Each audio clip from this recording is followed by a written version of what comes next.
virtually my whole life has revolved around horses. If you like horses the way I do, you're going to really love this interview with Riley Olson. He and his wife Kayla are the founders of RPM Ranch, and it's Ride Prosperously Ministries. And so if you look at rideprosperously.com, you will see all about them. They're located in Stockton, Missouri. They do camps for veterans. They do camps for kids. Riley has a heart for ministering and teaching young men how to be great men. And he is a horseman's horseman, from starting them to finishing them to writing English to, well, just all sorts of stuff. You're going to really enjoy this interview, so sit back. We're cleared for takeoff.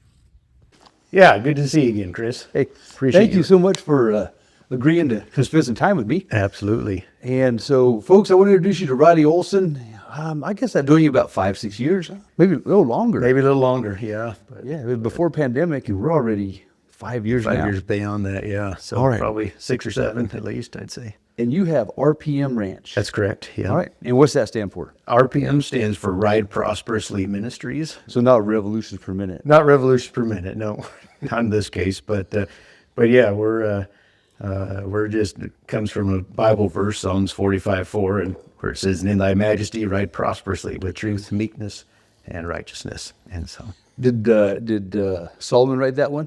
no, oh yeah, I guess he did, right? Or David one. No, that would be Solomon, yeah. All right. So you think he's talking about horses? So actually, I'm sorry, Chris, this is going to be, that would be David. It was David. David wrote that one. Yep. All right.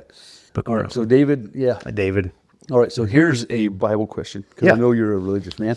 you bet. So you've read the Old Testament, That's and you're familiar with Genesis. I am, yeah. So how many clean and unclean animals did Moses take on the boat? Ooh, good question. Oh, I'm gonna cut this one because Moses didn't have the boat. It was Noah. You got me on that. Sorry. It's one of those questions that you can catch a preacher on it because you set it up like clean and unclean animals. They start saying, "Oh, there's 7 and there was 2 and Right. all that." Yeah. But That's exactly the thoughts going through my mind. I'm starting to go on numbers of 7s and 2s, and so, yeah, you got me on that one for sure. all right. Well, if you want me to cut it, I will. Yeah, no, that's okay. All right. I'm sorry to digress, but tell us about what you're doing. Yeah, well, thanks. Well, first, thanks for letting me come on the show. It's an honor to be here with you on your podcast. I think we got a great opportunity to serve at RPM Ranch. God's provided some property there for us and a bunch of horses. And basically, I've got a ministry to young men. I've got a heart for young men. And it's young men, but it's men in general. And mostly I'd like to help young men grow up, if you will, to mature, to Why? What's caused that feeling in you, Riley? I grew up in a great home. I would have to say that looking at my childhood, I have no complaints about what home God put me in. I know not everybody can say that. I had a great father. He loved me. He led me. He led our family. And as I come into the world, I started working with youth about 15 years ago. And You grew up in Wyoming. I did, yeah. Were you on a ranch? My grandparents had a ranch. My dad was in construction, so he had a general contracting company. And then on my mom's side, my grandparents had a ranch there on that side. But you spent a lot of time horseback as a kid? I did, yes, sir. Yeah, loved it. Because you're a horseman. That's right. Yeah, that's always been my passion, and so I've chased horses all my life. And so After high school, did you go to college? I did. Yep, I went to college for horses. I went to Laramie County Community College and got a degree in horse management. They had a training program, a horse training program there, and that's all I really wanted to chase. So that's where I went to college straight out of high school. And did you rodeo?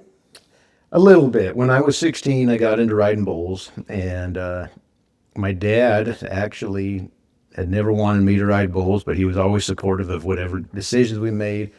And he came one time to watch me ride a bull, and after that, he told me that he always came to all our wrestling matches, all our baseball games, but he just told me, he said, "You can do what you want to do, but he said, I can't watch you do that." So he didn't pull your rope then? no, he didn't pull my rope. No, but he did buy. Well, he knew I needed back in those days. We weren't wearing helmets or vests that often, and we were wearing, vests were starting to get popular, and so I needed a vest, and my dad said he'd either buy me a vest or a hunting rifle, and then I never rode a bull after that, you know. So you took the rifle. I took the rifle, and What was it? it was a 7mm. It was right. a Browning BLR 7mm. So in Wyoming, was there ever a bear threat when you were out walking around? No, not too much. There's northern Wyoming, you get a little more of the bear threat, but So what caliber, if you were going to go to Alaska, what caliber of weapon would you like to have if you're just, let's say you're bow hunting in Alaska. yeah, Do you know what caliber would be appropriate if you're walking around up there? if I'm bow hunting, Well, you're bow hunting and you got the threat of a grizzly, right? yeah. What So do you like think? a pistol I'd carry, you mean? Or a pistol, or you could carry a 7mm on your back. I mean, Yeah, I suppose you could. You know, I'm not an expert in those. I would probably, I mean, in that kind of situation, I would, something that you could go fast something with. big like a 40 cal. Well, maybe, I don't know. But I asked my friend, and he said that a 22 short was sufficient. That when a bear, he actually had experience. A bear Yeah. came out of the woods, and a well-placed shot to his wife's kneecap, and he could walk away at a leisurely pace. Hey, not recommended. It was just a joke. yeah. All right, I'm sorry. I'm a little punchy. It's been really hot. Yeah. And, we were foraging all morning. I was soaked in sweat, and when I get in this particular mode, I'm a little bit. Yeah, well, good. All right. So grew up in Wyoming, Laramie College, and then did you go straight into ministry? You know, so actually I graduated from Laramie County Community College there in Cheyenne, and I got a job on a ranch up in northern Idaho, up just south of Coeur d'Alene. And I was working for a place up there called the Last Hurrah Ranch, and I started training horses. My first gig on my own, out training for a place, and worked up there for a year. Really enjoyed that. Now, were they just training ranch horses, or were they training dude horses? What was? You know, they were ranch horses basically, but we didn't have any cattle. And I learned something kind of that I never knew about myself up there, and that was that I didn't enjoy riding horses if I didn't have a job for them to do with cattle. It was, So just going around a pen, and Yeah. just, it was not worth doing. yeah, I even got into showing. We went to horse shows, and we were doing reining and some Western pleasure. Even got into showing Western a little bit of pleasure? English. Yeah, I don't see you Western pleasure. I know it. You probably couldn't see me English either, but they had me in breeches and the whole works back then. Oh, so, my goodness. Yeah. You got a picture? Nope. None at all to claim, but yeah, no, but I just wanted to get into every aspect of showing or of horses, and I'll tell you that the English taught me how to ride. That made I turned a corner in my ability to ride when I started showing English. Do you think it was the saddle or just the horsemanship part of it? It was both. I had there was a lady that was instructing me, and she used to make me 2-point and post without stirrups. I learned so much about balance with that saddle and that discipline.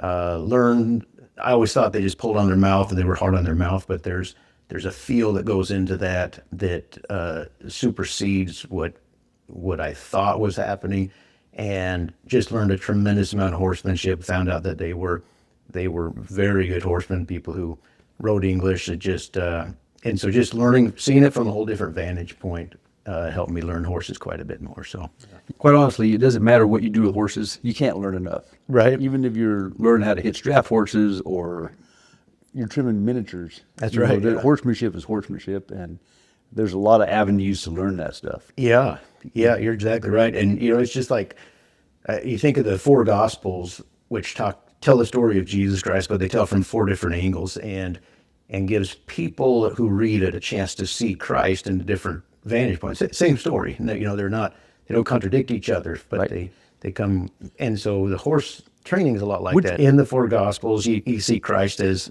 God. You see Christ as a man. You see him as a king.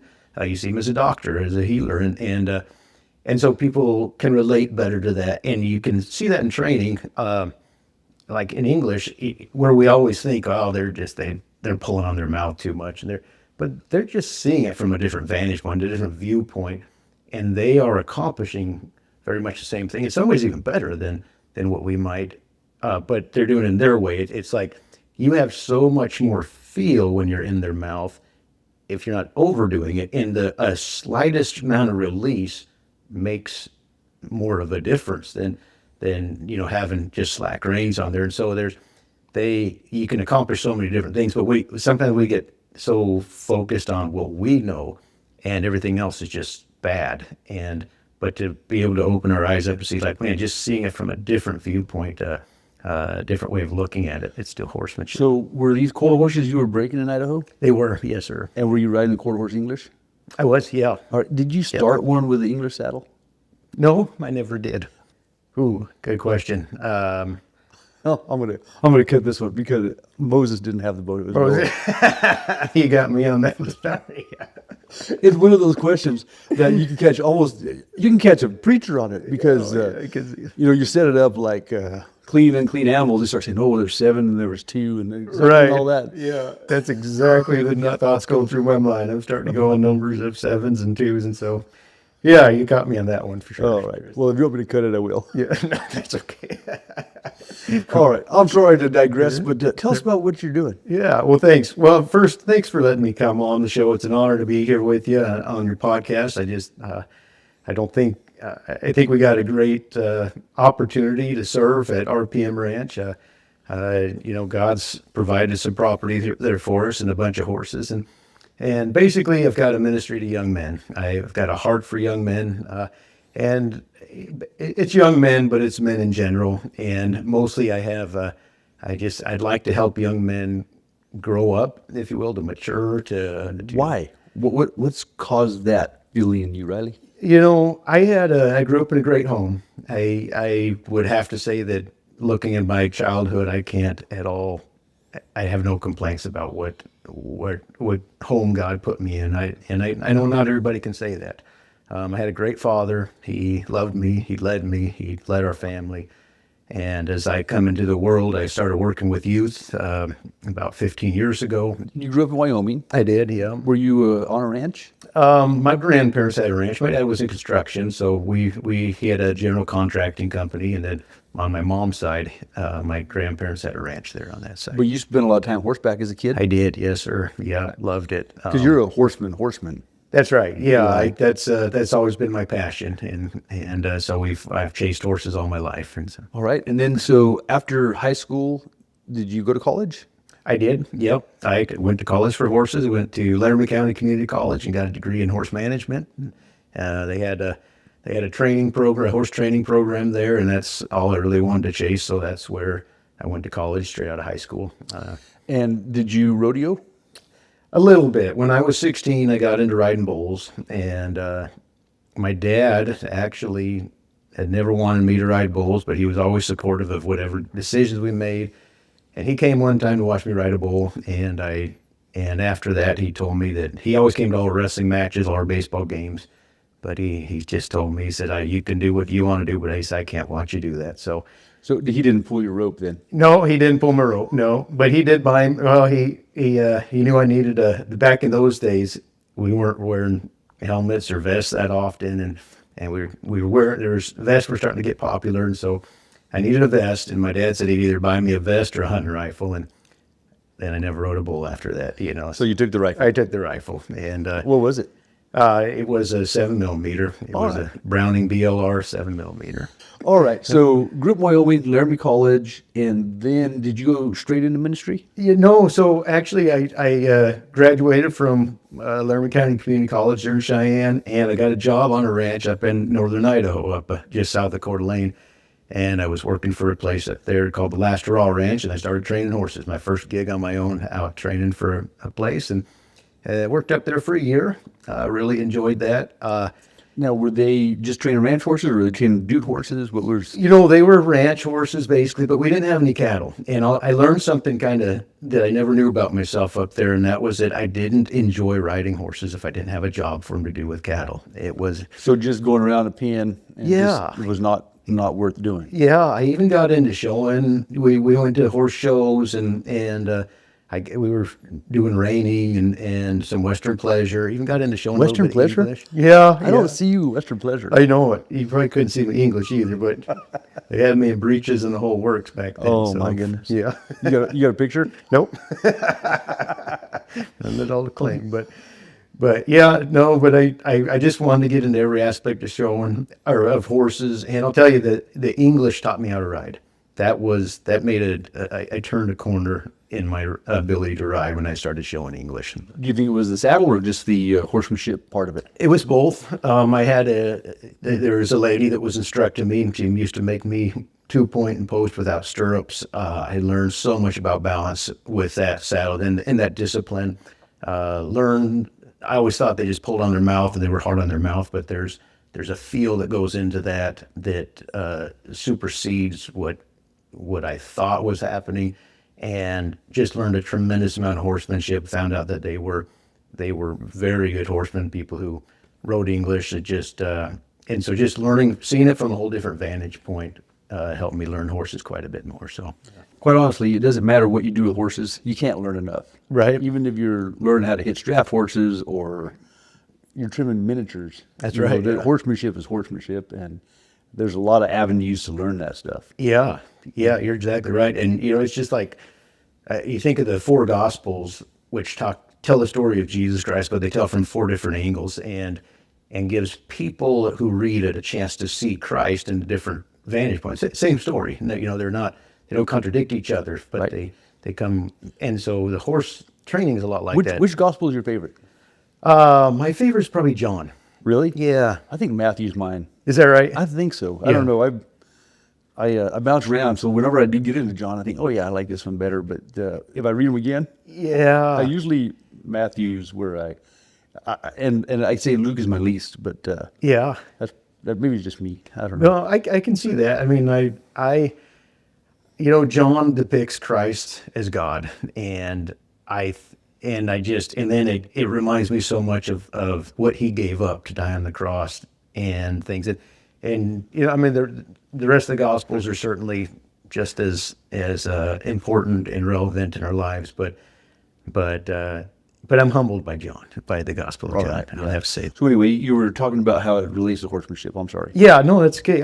So it's just, people like in the four Gospels, you see Christ as God, you see Christ as a man, you see him as a king, you see him as a doctor, as a healer, and so people can relate better to that, and you can see that in training, like in English, where we always think, oh, they're pulling on their mouth too much, but they're just seeing it from a different vantage point, a different viewpoint, and they are accomplishing very much the same thing. In some ways, even better than what we might, but they're doing it in their way. It's like you have so much more feel when you're in their mouth if you're not overdoing it, and a slightest amount of release makes more of a difference than having just slack reins on there. And so you can accomplish so many different things, but sometimes we get so focused on what we know, and everything else is just bad.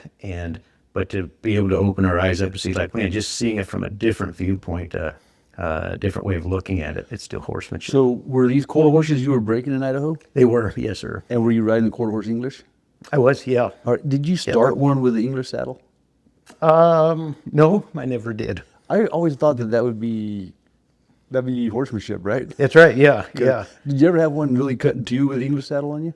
No, not really. I've come off of an English saddle a few times, and most of them I had gotten started pretty good before then. But that's the thing I loved about English is you find out that the saddle really doesn't do as much for you as you think it does if you ride properly. The hours of standing in a 2-point without stirrups that they put me through taught me so much balance that I wasn't afraid to ride one in an English saddle. I mean, it's if one wanted to buck or something with me, I got to the point where I felt pretty confident in it. I guess I don't know anything. I've never ridden English. I've ridden a McClellan cavalry saddle. Okay. I was in military school, but and it's still more substantial than an English saddle. Yes. So tell me what the 2-point is. I don't understand that. The 2-point is so when you're posting, if you're trotting along and you're posting, when you come up, and you hold that's a 2-point. So if you walk, your horse is walking and you stand up in your stirrups, basically, for lack of a better terminology, just standing up in your stirrups. But you're doing that without stirrups. Right. So you're you just use your squeezing. knees. Okay. All right. You squeeze with your knees, and you basically hold your knees up. You can post without stirrups. On an English saddle, you can lift the little fender up, and you can slide the stirrup leathers out, so your saddle, Right. your stirrups aren't there at all. So they used to do that to me. You'd pull those out, and then I'd have to just kind of just ride without them. Basically, you still have to 2-point or post, and then to practice that and to get your core strength and your leg strength, you would 2-point, which just means you would stay up in kind of an upward posted position. Kind of like holding the plank in a push-up gives a little Yeah, tiring. I'd say probably very similar to that. Yeah. All right. So. Okay, so you did that for a year, so I'm taking it you're probably 21 by now? Yeah, exactly right. Yeah, I was. And had you met Kyla yet? I had not. No, sir. Okay. No, nope. She was still in my distant future. But Distant future. How old are you now, Riley? I'm 45. So it was at least 24 years Yep. minimum. Yeah. Right. Yeah. It was.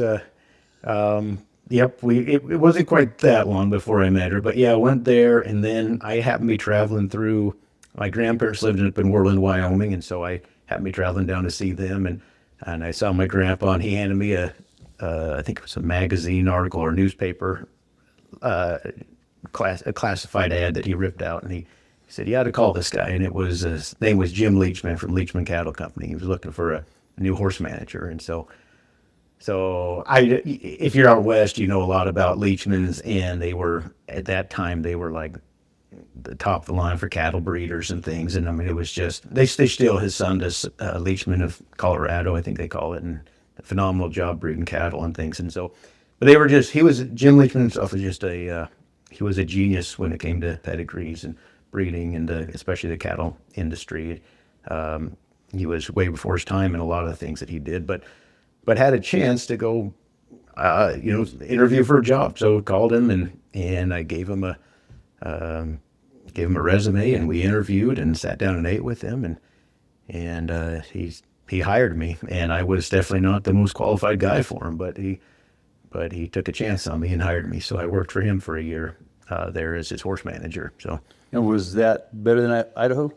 So there's a lot of cattle, and that was the thing I found I was missing. Is if my horses didn't have a job, I was just going around the arena, and I didn't enjoy it like I thought I did. I loved starting colts, loved riding colts, but get them to a point, and then there was just nothing after that, So yeah, by that time I was really feeling a need to go to work and put horses on a cow, and so I went to Jim's place, and yeah, he had a lot of cattle. He had a huge feed lot. And Were you still starting colts? I was still starting colts. And then taking them from that to the cows? Correct. Yep. Right. Yep. So how do you start a colt? What's your method? So, the guy that taught me, he had a method he always called round pin reasoning, which just basically was it's hard to explain, but just kind of get a horse. He wasn't all about these horses kind of latching on and following him. It was just more focusing on him, looking at him, getting their attention. So this is a round pin, working them, and when they turn to face you. Yeah, yep. And so just getting them to stop, look at you, and then he went through several different things that I took that, and and then I worked with several other people along the way. There's so many good people that helped me build my horsemanship. And I'll tell you, Chris, I remember when I was younger, I kept wanting to develop my own, when it was going to be my own style.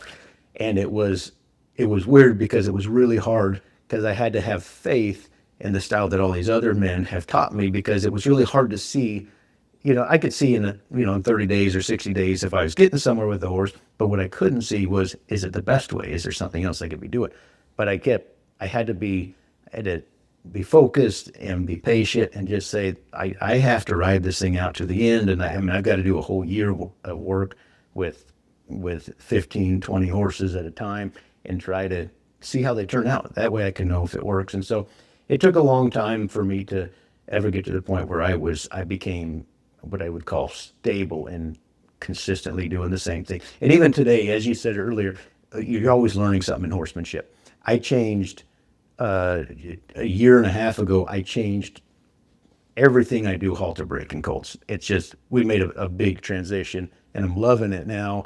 I shouldn't say everything, but the approach to it, I changed quite a lot. And but I follow, there's a guy named Kirk Pate who I have learned a ton from.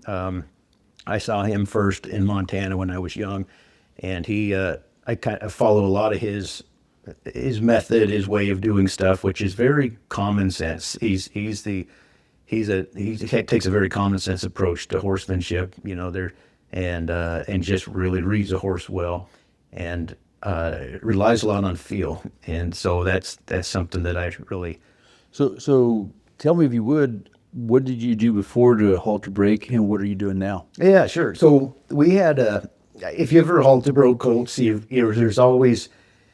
You always got to start somewhere, right? It's like, all right, so we're going to get a halter on them, and then we'll just start going. So we went through even a stage for a while there, where we would, years ago, where I would try imprinting, and like, oh, we'll just get them really nice and gentle, and we'll put a halter on them while they're on their mama, and then we pull their mamas off, and then we go to lead them. And that worked. I mean, as far as keeping them gentle, and, we didn't have a lot of trouble. We did have a little bit of trouble with them just being really stuck, as far as not wanting to move a lot, not being, it took a little bit of an edge off of them, I guess. And then you kind of go through, or when I started working down here, and once we got to a certain number of horses where we're halter breaking, as many as 30 horses in a year, well, then it's just like, all right, well, we're gonna have to do a lot of work to a lot of horses, and so we would just catch them and just, we'd start out. I used to rope them and be horseback, and then just let the horse hold them until they'd give, and then I'd try to work with them, and we were careful.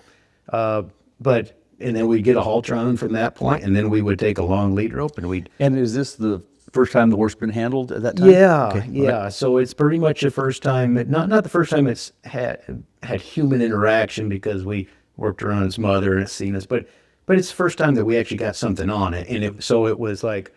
After we would wean the horse, we would just.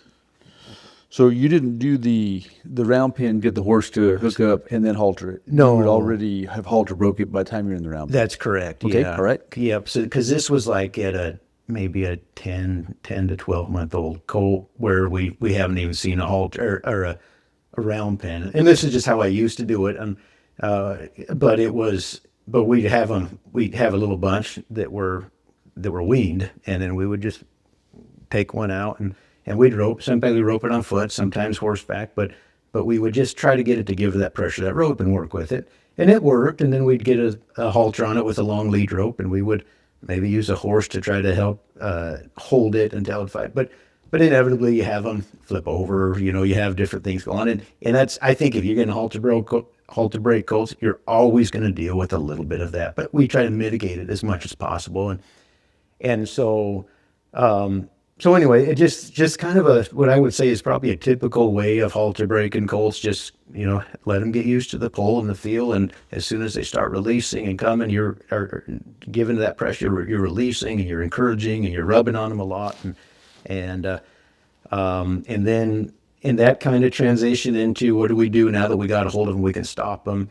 I used to do a whole bunch of just, bending them around at themselves and things. And I still do a little of that, but I'll tell you the main thing that changed. I went to it was an event, probably you've probably heard it, called Road to the Horse. Oh, yeah. And so. Were you competing? No, I don't think they'll have me out there, but I enjoyed going, and I loved watching it, because I watched these guys take these horses, and I know these horses have been somewhat halter broke started, but they were starting from like nothing, and then I had to get so far in a couple of days, and it was, you watch, some of them were real edgy type horses, some of them were a little more gentle, and it was so neat to watch them, because what I noticed is the ones who moved their feet a lot were the ones who wound up going the furthest. The ones who were almost harder to saddle at the beginning were the ones that did better towards the end.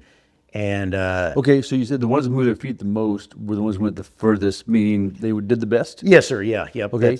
And then the ones that were hard to saddle, those are the ones that were moving their feet. Correct. Yep, Okay. yep, Okay. I'm All sorry. right. Yeah. So if they were like the ones that were everything they would try to do, the horse wouldn't just stand there and take it, in a sense. And I started thinking about that, and I thought, man, if I can build forward momentum into a horse when they're young, then I can prepare them for that 2-year-old year when we start them. And so about a year and a half ago, last year's, I guess almost 2 years ago now, that the last year's babies that we halter broke, we decided everything we do, our biggest challenge was to not let them take a step backward. They're just going to go forward. Every time they want a way out, we let them go forward. If they run away from us, we don't jerk them back. We'll stay with them and we'll kind of lightly put the brakes on them. But so what we do is we put them in what we call a box, and it's just kind of we basically built what's known as a bud box, and we use that to get our colts to go inside of, and then we can squeeze it down with a gate, and we just rub on them. So we spend a couple days bringing them in, rubbing on them, kicking them out, bringing them in, rubbing on them, kicking them out. We'll do that for about a week, and then until they just. So, three or four people, 10 minutes. Yeah, maybe maybe not even 10 minutes, 4 or 5 minutes on per colt. All we're waiting for is we want to see that horse look like he just takes a breath, like he'll be tight there. Then if he'll just kind of, we open the gate and let him out. So we just kind of rub on him, and we try to get down his back, his neck, his face, and we just want that colt to just relax. We want to feel that tension come out of him, and then it's like, there you go, you're out. And so we kick him out and then we do that for about a week, and then we'll put a halter on their head, and then we'll usually like deworm them, give them a vaccine about that time too, once we start putting something on their head. And COVID? yeah, just probably Fauci would probably want us to, but no, we don't. So we just go through with that, and then I have a little pen that we built right next to it, and it's probably about a 15-foot round pen. It's real small. It's not exactly round. That's small. Yeah, it's pretty little. And so then we get that halter on them, and we just swing the gate. We just let them walk out on their own, and then we get behind them, and that. No rope, just halter. I'm sorry, yeah, a lead rope on there too. Okay. So they're dragging rope. Yep. Well, but it's in our hands, so we keep a fairly long okay. lead rope, and we just let them come out, and we just kind of stay behind their shoulder a little bit of ways from as far as we can in a 15-foot pen. It might be a little bigger than that, but not much. And they just keep going around in a circle, and we just let them. And they'll kind of panic, and as soon as they go to pulling and they feel something on their face, at that time, if we pull on it like we've done in the past, like, oh, we got to stop you. It's sorry, you just got to get used to it. That's when they want to kind of rear up and things. And so we just kind of feed it to them. We're just trying to keep it from getting tangled in their feet. Do you also push them? You walk toward their hip and try to push them? If they stop. Okay. If most of the time they have no problem going at this stage, but we just try to stay with them, and we just keep moving to where it opens up a spot. If they're going to the left, we just keep moving to the right where it opens up room for them to come. That way they feel like they can go. What we're doing at that point is just encouraging moving forward. We try to never stop that forward movement. Okay, all right. So then they'll do that for a while, and then almost always they'll try to flip around and go the other way. And if they do, we just let them. Again, to me, that's a forward movement. And so whether they spin into the fence or spin into us, we just let them go. And again, just like they would do in the pen or in the box when we rub on them and they just kind of finally breathe, they'll finally just settle a little bit. And when they settle, we find then we have to kind of step up to them and then just encourage them to keep moving forward a little bit. And then once. So how long are you doing this? This episode is being brought to you by RPM Ranch. Riley and Kayla Olson in Stockton, Missouri, they have the RPM Ranch, which is it's Ride Prosperously Ministries. And so check out rideprosperously.com. They got a huge heart for helping. They've got a huge heart for teaching young men how to become great men. So I hope you check it out and let them know you saw it here. I really, really appreciate you. So it'll usually, this one will usually be about 15 minutes, 15 to 20 minutes. These are the little guys we find they don't have a real great attention span, but we're also not really throwing a lot at them. We're just kind of letting them move. But then once they feel like they've kind of gotten into some kind of cadence and they're moving kind of easy, as they're moving forward, I'll just put a little pressure on their nose, and I just want a little tip of the nose. And this is while they're kind of walking in a circle or trotting, whatever they're more comfortable doing. But I'll just pull a little bit and give, and pull a little bit and give. And then the more they do that, then I'll pull their head a little bit more, and I'll try to step to the other side, which cuts in front of them and causes them to go the other way. And and we'll keep doing it. And then if we have one that just stops, then we'll take advantage of that too, because there's a couple things we're trying to accomplish, right? We want them to lead and feel comfortable with the halter and the lead rope now, but we also want to be able to approach them and pet them, and most of the time they won't let us. So if they stop and they don't want to move anymore, well, we just, okay, cool, we'll pet on you for a little bit. So we walk up, pet them, and as soon as you go to touch them, if they get nervous, well, what do? They go for it. They move. And so depending on where you're standing, if you're in front of the shoulder, they'll move backwards. If you're kind of more behind the shoulder. So you're definitely coming behind the shoulder. That's correct. Yeah. Yeah. And I will say the one thing I've noticed is we do tend to put ourselves in a little bit more of a closer spot of getting kicked, possibly. Yeah, right. A little bit riskier. Yeah, it is. But you mitigate that risk by giving them as much forward as they want. I mean, horses use their front end to kind of fight. They use their back end more to create space, right? I mean, they kick you to say, get away from me. But if they're free to go and they don't feel trapped, they're a little less likely to kick. Not that it can't happen, but we just try to do that. So we'll approach them kind of behind the shoulder, just so it opens up that opportunity to move forward. And then we'll just start rubbing on. If they can't take it anymore, they'll go, and we won't try to stop them. We just okay, let's go again. All right. And this colt is 12 months old. Correct. Yep.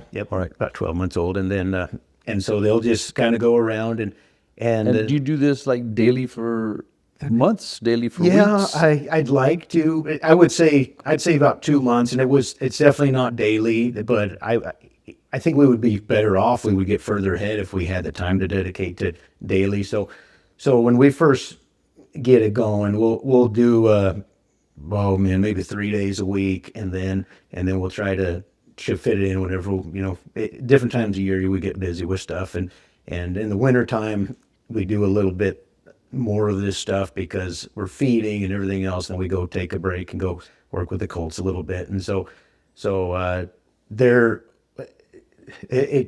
wish I was a little bit more scheduled on that. I'd be a little more, we get further quicker, but we'll try to dedicate some time to it. But it would be about 2 months worth of work. So that's quite a bit of prep time for a yearling. It is, yeah. And so when do you put your first saddle on them? After that, so I guess to build the situation a little bit more, we full everything out in pasture. So they have very little human interaction, other than we go out to check on them, and of course they see us daily. But as far as we don't, You're not imprinting them. not imprinting them, and they're a little bit, they're a little nervous when we first start getting around them, for sure. But they're in a group, and they seem like they do pretty well. But I like them to be horses, and so we just let them do that. So after we go about 2 to 3 months of working with them, we'll just kick them out in pasture and almost forget about them and just go be a horse, go learn how to do that stuff. And so for about I would say close to a year, about 8 months, they'll just be running on their own, and then after that we'll bring them back in, and we'll just kind of pick up where we left off with them, and then we'll start working towards Do you saddle. wean them right at a year, or We wean at 7 months. 7 months? So they're weaned at 7 Approximately. months, and they're 5 months on their own. Then they come in for the first round, Yep. and then they get, say, 60 days of that, and then they're turned out for 8 months. Correct. Yes. So now you got about a 2-year-old horse. Yep. So now you get close. a little over 2-year-old horse. So All right. most of our colts are born between March and mid-May. They're not born January 1st. No. We've had some, but it didn't work out as well for us.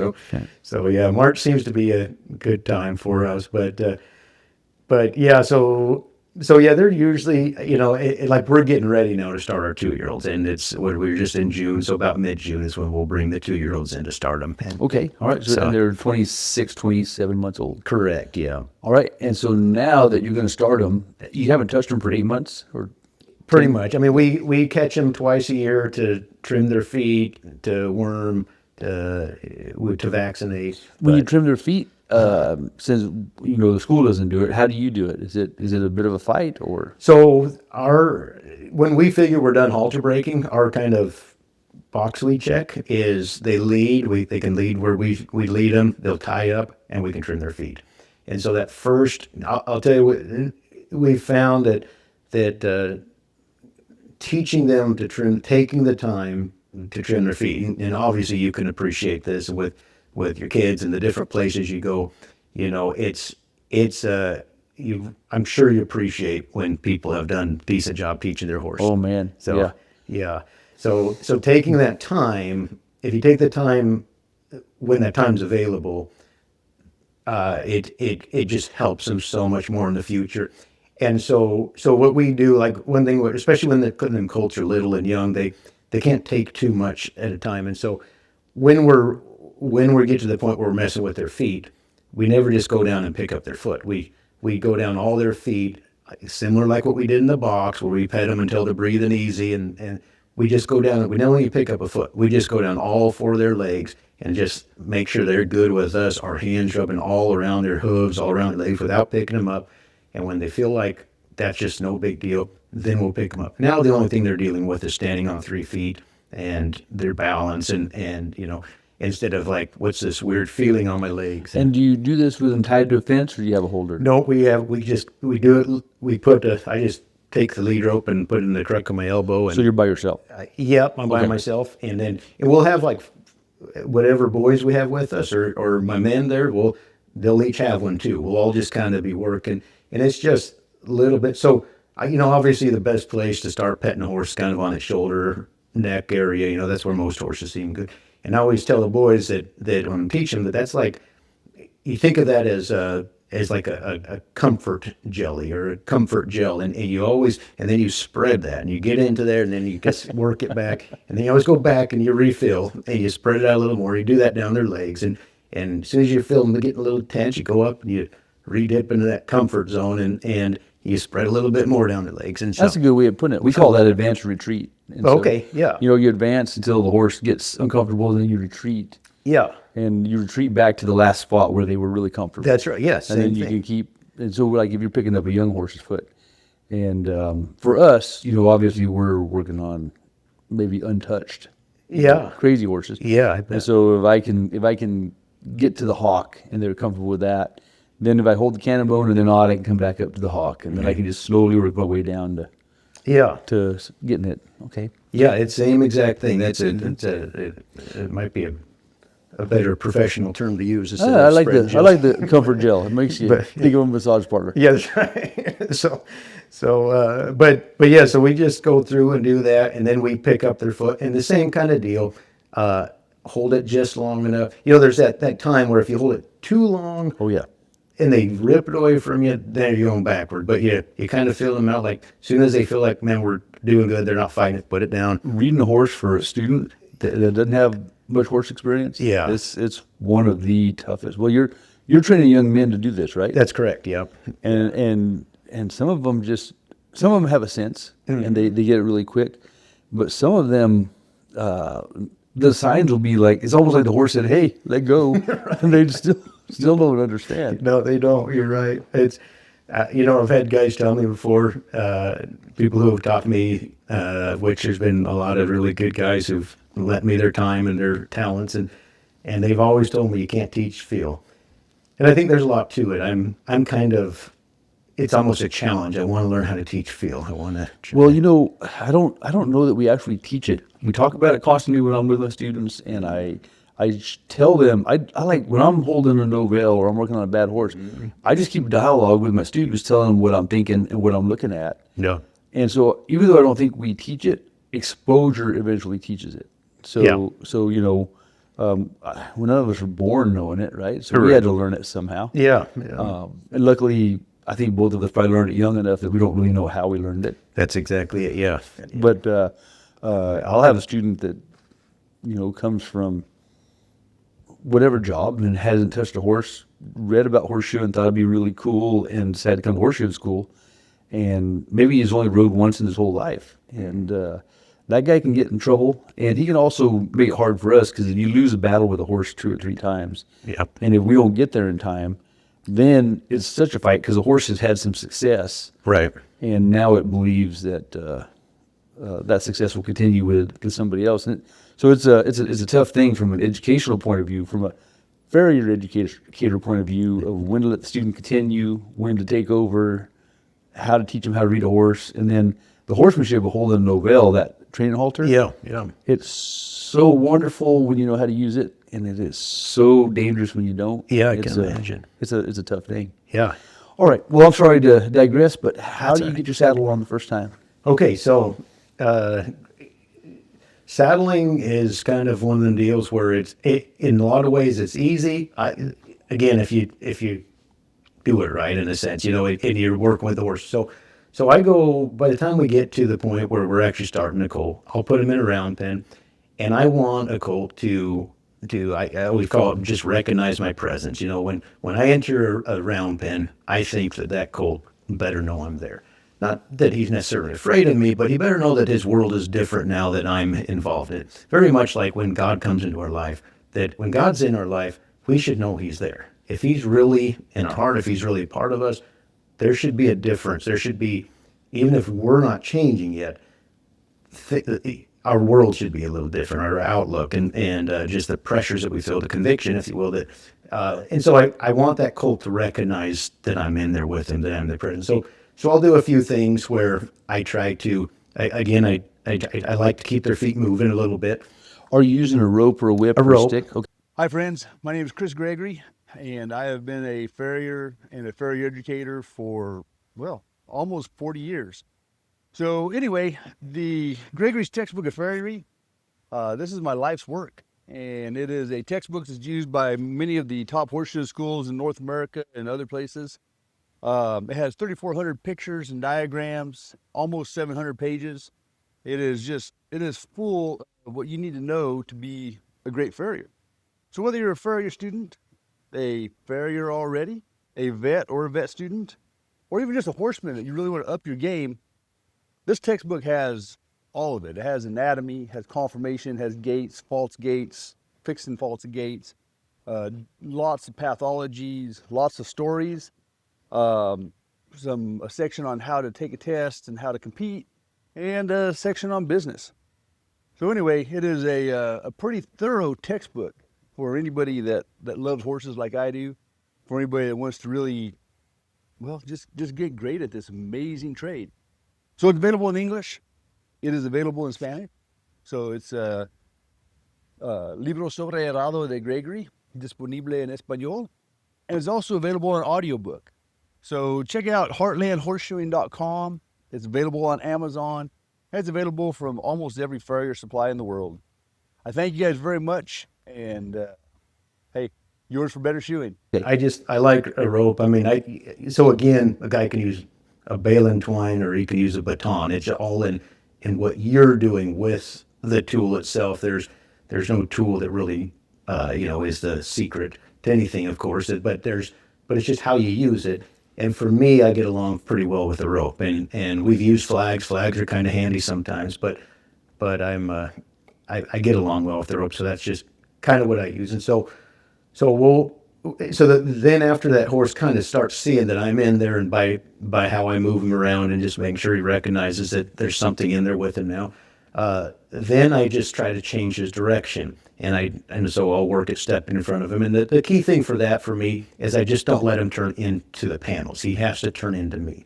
And there's a couple of reasons. One, it does not impede forward momentum usually, and as much, I should say. And two, it doesn't expose his hip to me where he feels he has to acknowledge me.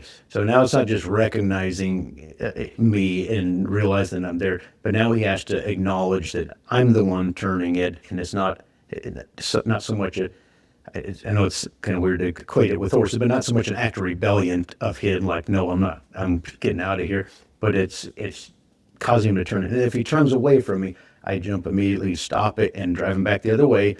And then I'll keep doing that until he finally turns in and starts going the other way. And then I'll just leave him alone for a little bit. I want him to know when he does that he's left alone, and he feels a little bit of relief, and that, okay, that's the right thing to do. And so I'll work on that to where I can turn him into me. Anytime I call for a directional change, that he'll turn. And then it becomes almost like ping pong. He's going this way, and you step over here, and it turns in, he goes this way, and I just make that smaller until he's just standing there facing me. And then I'll walk up to him, rub him. Usually I try to step around his hip on both sides, and most of the time at that point, they'll just kind of And turn no and rope follow. on him yet. And no rope on him yet, right. Okay. And so I'm just trying to make sure I've captured his attention, and I'm starting to capture, I guess it wouldn't really be his heart, but at least his curiosity a little bit. And so at that point, then I'll go get a halter and I'll put a halter on him. And that's the next thing that we'll work at. So once I put a halter on him, I usually have a fairly long lead to get started with. And at that point, I just take that halter and that lead rope, and I'm just rubbing on him, and I'll throw the lead rope over his back. And lack of a better term, I just call it, I dance it on his back when I'm trying to explain it to somebody what I'm doing. And I'll just flip it up down his hip and up to his shoulders and just kind of let it fall around him. I'll let it sling around under his belly, and I'll pick it up and I'll squeeze it like a cinch. That way I've got the lead rope all the way around his middle, and then I'll pull it up tight like a cinch. And essentially what I'm trying to do, I guess I do all that with the rope in my hand, just rubbing it on him, and then I go to the lead rope. And what I want this horse to realize is that it doesn't matter. It's not the thing I'm trying to get him used to, whether it's a rope or a saddle blanket or a saddle or the lead rope. It's the person who's carrying it. That's what I want him to get to recognize. And so anything that horse is going to face in life, he needs to know that the person who he's with is going to help him get through that. And so whether it's a tarp or a saddle, it's not about just getting him over this thing. I want that colt to eventually learn that whatever I bring him, it's okay because it's coming from me.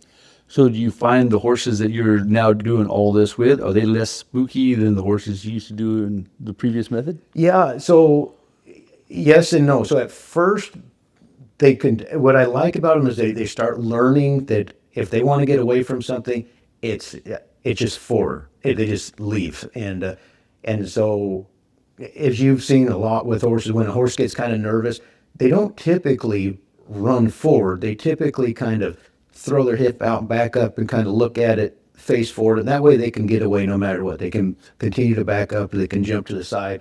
But I want them to kind of develop a habit of when they get nervous of something that they just shoot by me. It sounds bad, but I'd almost rather them do that, even though it could put me in a spot that they kick me as they go by. But if I can get that freedom of movement that's where they want to go, it all pays off when I get on them.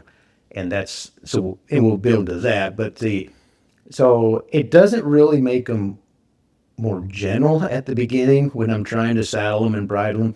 And really, before I started doing that, I used to work with them to where I could saddle them without a halter on. I wanted them to be with me enough that I could saddle them without a halter. But I found I think I pestered them too much at that time. It was like I spent too much time. Most of them they're just two. I mean, like they've only seen 2 summers and 2 winters and 2 falls, and they really don't know that much. And so I have to remember that mind and that attention span. It might take me an hour just to get them to like latch on and follow me. And really, I probably could have got that within a week, but also saddling and doing other things with it, and it kept their mind a little fresher at some things rather than just having to just sit, nope, we're going to do this until you get it right, kind of. And at least I was really bad about that. I'd pick on them until they would just do it right. Even if it took 3 or 4 hours, it was just like, you're not going to win this. And yeah. So it could be more for me even than it is for the horse, as far as this change that I started more with that, is because they aren't as easy. I will say they don't seem to be as dog gentle to saddle and stuff. They seem still want to move on their feet a little bit more, but that's why I go to a halter now, and then I just use a halter to like if they try to move away, I'll just bring them back to me, and then but so I guess I tend to force, if you will, them to stand there and take, like when I go get a saddle blanket, I'll go bring it up to them, and if they try to get away from it, what I used to do is I would just, you want to get away from it, I'll chase them with it, and right. And then I'd finally get them to stop again and walk up to me, and I pet them with it. And we got there. That's common. A lot of people do it that way. Yes, sir. I think it is, and that's what I was taught too at the beginning. And I don't have anything, necessarily against it. I don't think it's a bad way. I just think, for me, this is a better way, and so when they try to get away from it, now I just have a lead rope and a halter, and I just kind of stop them. And I think of that Bible verse, for the love of Christ constrains us, and I think I'm not God's love constrains us, and if we know God loves us, that stops us, and we can trust, even though we don't get it. And I want that colt. I can't tell him in English. I can't say, hey, if you'll stand here and take this, it'll be all right. I promise. So I kind of have to constrain him a little bit with the halter and say, hey, it's just hang in there for a second, and then afterward, if we're careful about release at the right time, they just they get it, and then I get to where I can just walk up to them. And so even at that, once I get a blanket on both sides of them, I'll just start walking back and forth with it and kind of raising it up and get to where I can throw it on them pretty.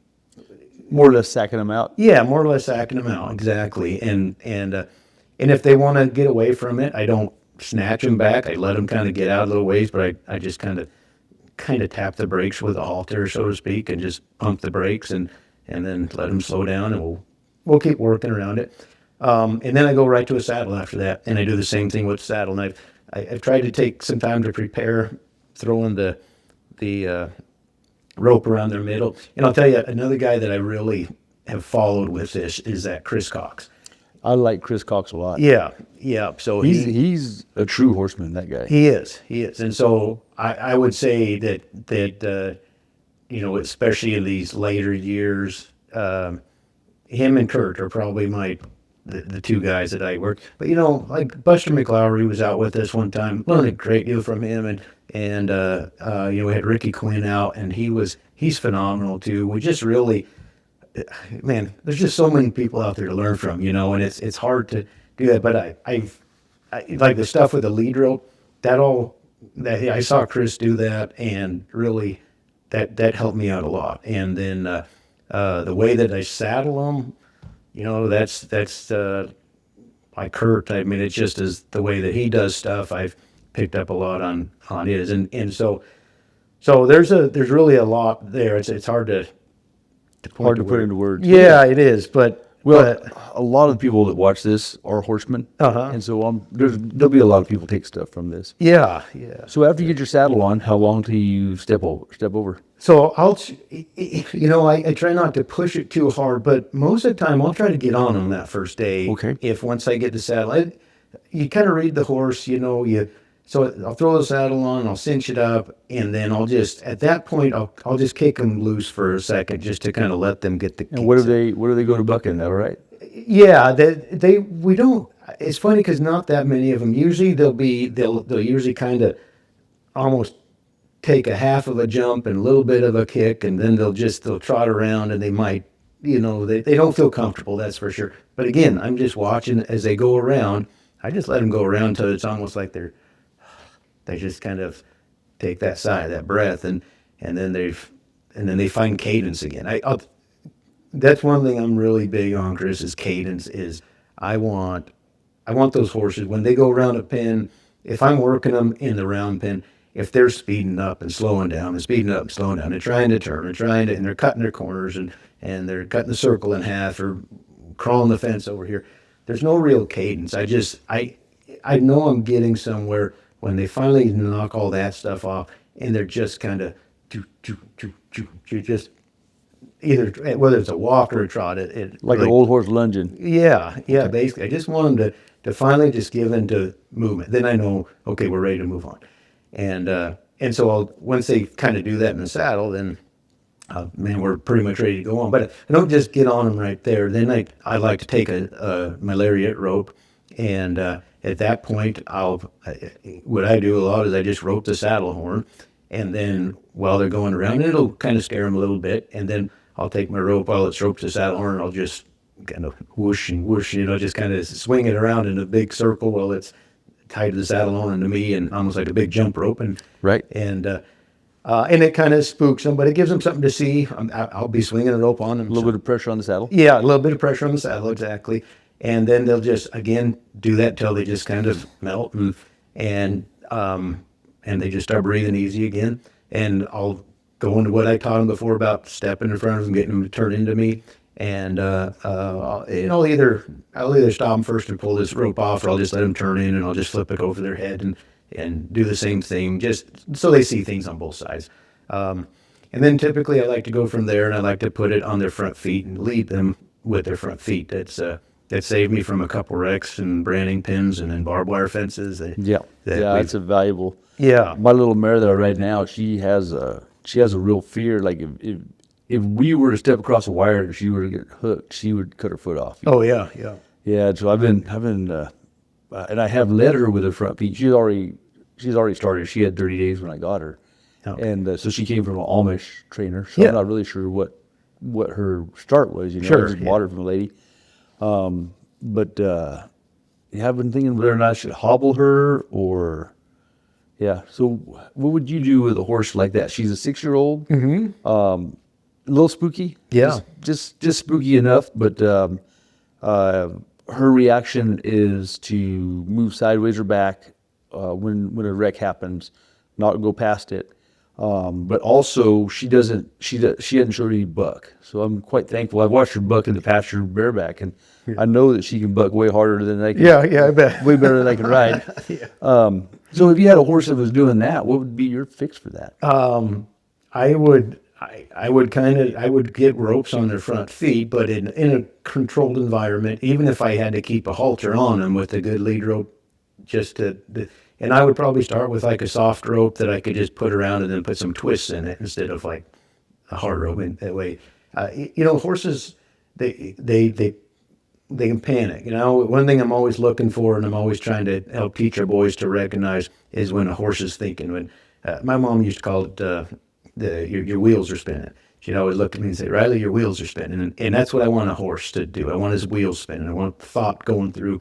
And so whenever they panic, they clinch, and it's like they're in protection mode, and there is no thought process really. And that's why when they start thinking again, they start licking their lips and stuff. And regardless of what anybody says, really all that means is that they're thinking, which is a good thing. I mean, it doesn't mean that they like you. It doesn't mean that they've accepted everything, but it does mean that they're thinking about it. And so they can accept it. It means they're able to accept it at that point, and they're able to learn. And so they start thinking, and as long as you can keep them thinking, they'll start figuring stuff out. Well, I can lead her by her front feet. Okay. I can put a rope on her and do all that. Oh, I see. But if I do get we did put a hot wire down, walked over it. It was not hot. Mm-hmm, right. She hooked it, and she got quite panicky. Yeah. And this was after I had probably led her by her front feet 20 times. So I've been kind of wondering about what I should do. Do you think hobbling her would help, or?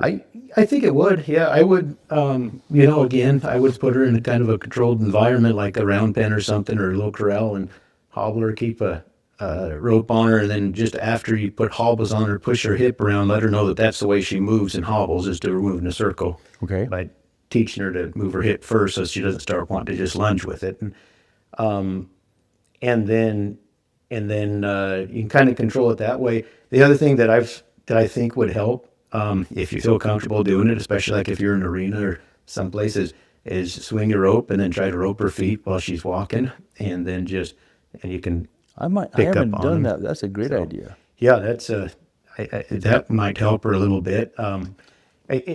She might freak out at it too a little, Yeah. so you'd have to be sitting good just in case. But There was a trainer when I was a kid, and he said, "Hey, let's go catch the horses in the pen." So we walked out there, and he took his lariat and just tossed it out there, and the lasso loop was laying over in the pen. oh yeah, And his horse walked over, put his foot in it, and he pulled it tight and led him to the gate. is that right? That's Yeah. pretty amazing. Yeah, he was one of those guys that he'd tell the horse to lay down, and he'd lay down. He could sit on him while he'd say he'd ride under a tree and make his horse go to his belly, and he'd just stay on him. Or he'd go Yeah. rope without a head or heel. Isn't that phenomenal? Yeah, he was.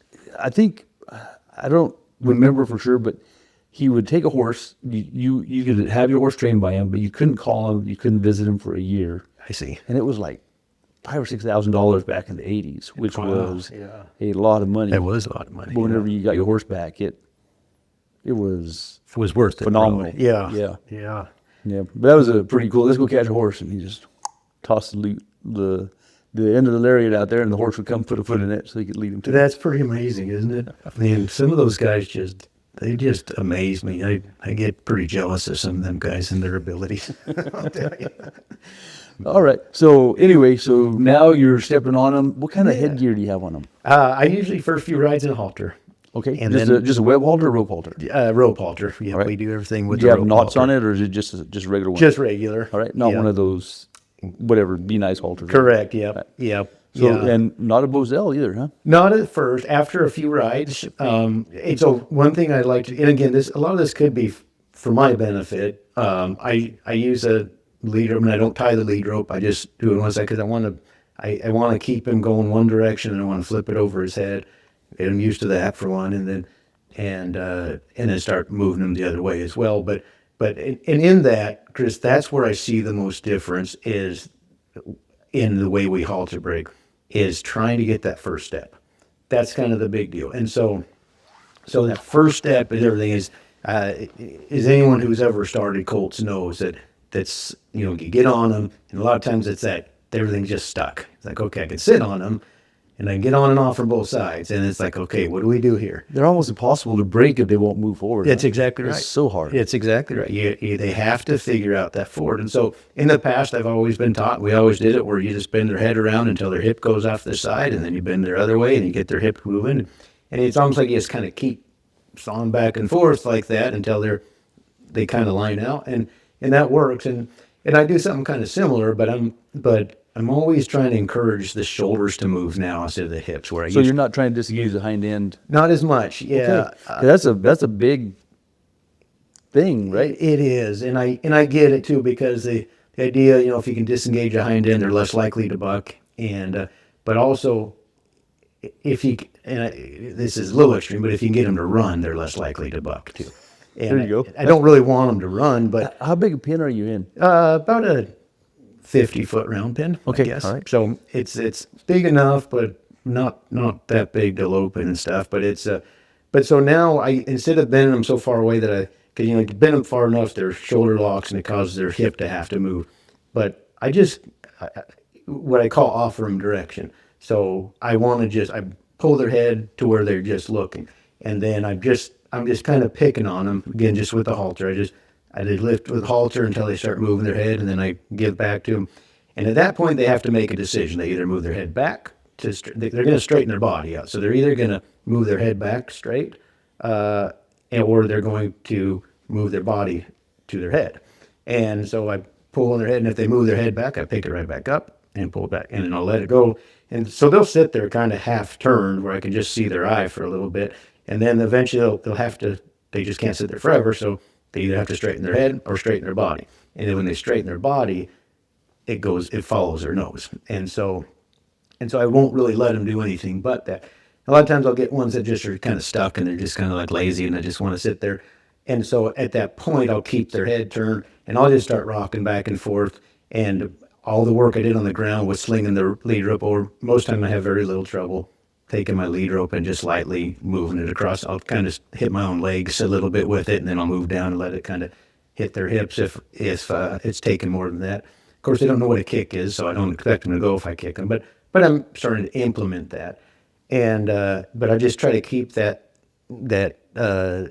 head turned, and I've got the end of my lead rope with my other hand, and I'm just kind of lightly tapping them or just putting energy into them.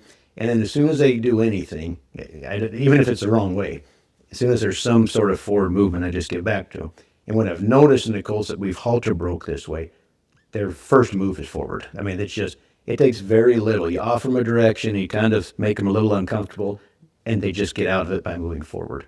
Okay. And so I'm starting to see the change. The benefit of the new style. It is. I just started 2 colts. One's a 3-year-old and one's a 2-year-old. The 3-year-old we halter broke the old way. The 2-year-old we halter broke this way. Nice. And yeah, they've got different sires and different dams, and so it could have something to do with that as well. But it was such a difference. As soon as I wanted that colt to go, that was a 2-year-old, I just directed him, and it was like he was just, when he was uncomfortable, he just moved forward. He started walking around, and once he started walking too, it wasn't like he just took a step and stopped or 2 steps. And the 3-year-old, it was a little filly, and as soon as I started trying to get her to go, she was like a stick in the mud, and it was just like she would take 1 step, and then I'd have to really work to get the next step, and trying to build that was pretty difficult. And Well, that's kind of cool to have like that to compare with the same season. Yeah. So again, I mean, it's not an exact. You can't say that everything's equal because you got different horses, but also it's what works on one horse doesn't work on another. that's right. Because I guess there's a potential you could have had the opposite, where the one You that you could've, had taught yeah. the old way wants to go forward. Yeah, exactly. And so I wasn't sure how that would work, but I was happy with the results of it. Yeah, But very cool. yeah. All right, we're gonna take a short break Okay. and pee. So we used to use the chairs that you can see behind me, like the hard ones on the. Oh yeah. In my podcast, we go 45 minutes to an hour. And everybody be like, oh. But supposedly a lady won these on the not Wheel of Fortune, the one where they run down. Price is Right. Oh yeah. Like in the 50s or 60s, some lady won these, and we bought them in a pawn shop in Muskogee, Oklahoma. Really? So they come with a story. I don't know if it's true. Sure. Yeah. Yeah. I like it though. But they're comfortable, aren't they? Yeah, they are. Yeah. All right. So very interesting stuff with the horse starting, but I wanted to talk. Can we talk about agape? Yeah. Yeah. Okay. you bet. All right. So tell us what agape was, because it was the most incredible Yeah. thing, and what happened. Yeah. So I was back in Wyoming. I'd gone to Bible college and I went back and moved to Wyoming, and I was kind of Okay, let's do a quick little backstory. So Okay. you work for Leachman. Yep. You're 24, 25 now. This time I was 22. Yeah. All right. And when did you meet Kyla? I not to Bible college. So, Okay. And so after Leachman, you went straight to Bible college? No, so I went off. I started my own training business. I thought I worked for around Wyoming? In Wyoming, I moved back to Rawlins, Wyoming, and started my own. Built a barn and thought I'm just going to do my own thing. And you know, God's been working on me. I've always been going to church. I grew up in church, and I continued that. So you've been a Christian since you can remember. Yes, sir. Yep. Okay, right. Yep. As far as I can remember, and my mom and dad were saved late in life, but they raised us all in church, and and you know, it was just God was a big thing in our home, and it was always special to me. Well, can we explore this a little bit? Sure. Yeah. Where do you stand on creation? Oh man, absolutely 6-day creation. I stand with the Bible. I Okay. should say, and I know I don't mean that in a bad way, but I take the Bible very literally. So do you believe the planet's like 6,000 years old? Are you a Yeah. young Earth creationist? Yeah, I Okay. am, for Yeah. So sure. I am as well.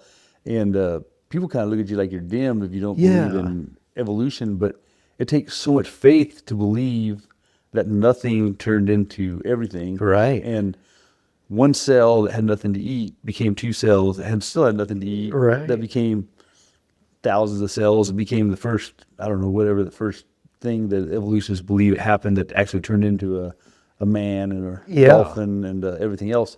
So the amount of faith to believe in the theory of evolution to me is phenomenal. It But is. it's almost like, is it because it would be so belligerent to not believe the first 10 words of the Bible? Right.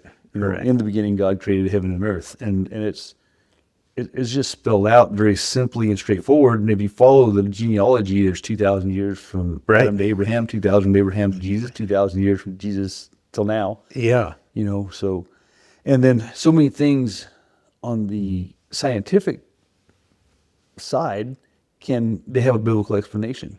They do. So, That's so correct. have you studied this very much?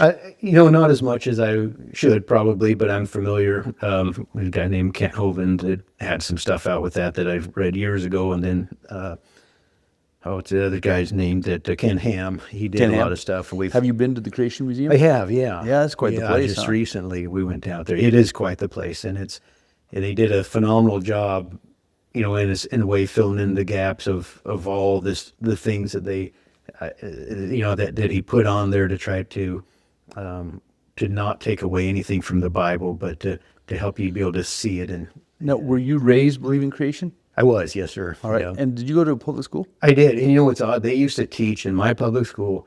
They taught. I remember a poster of Adam and Eve. They actually taught. They taught both. They said there's creation and then there's evolution. And you thought that was odd?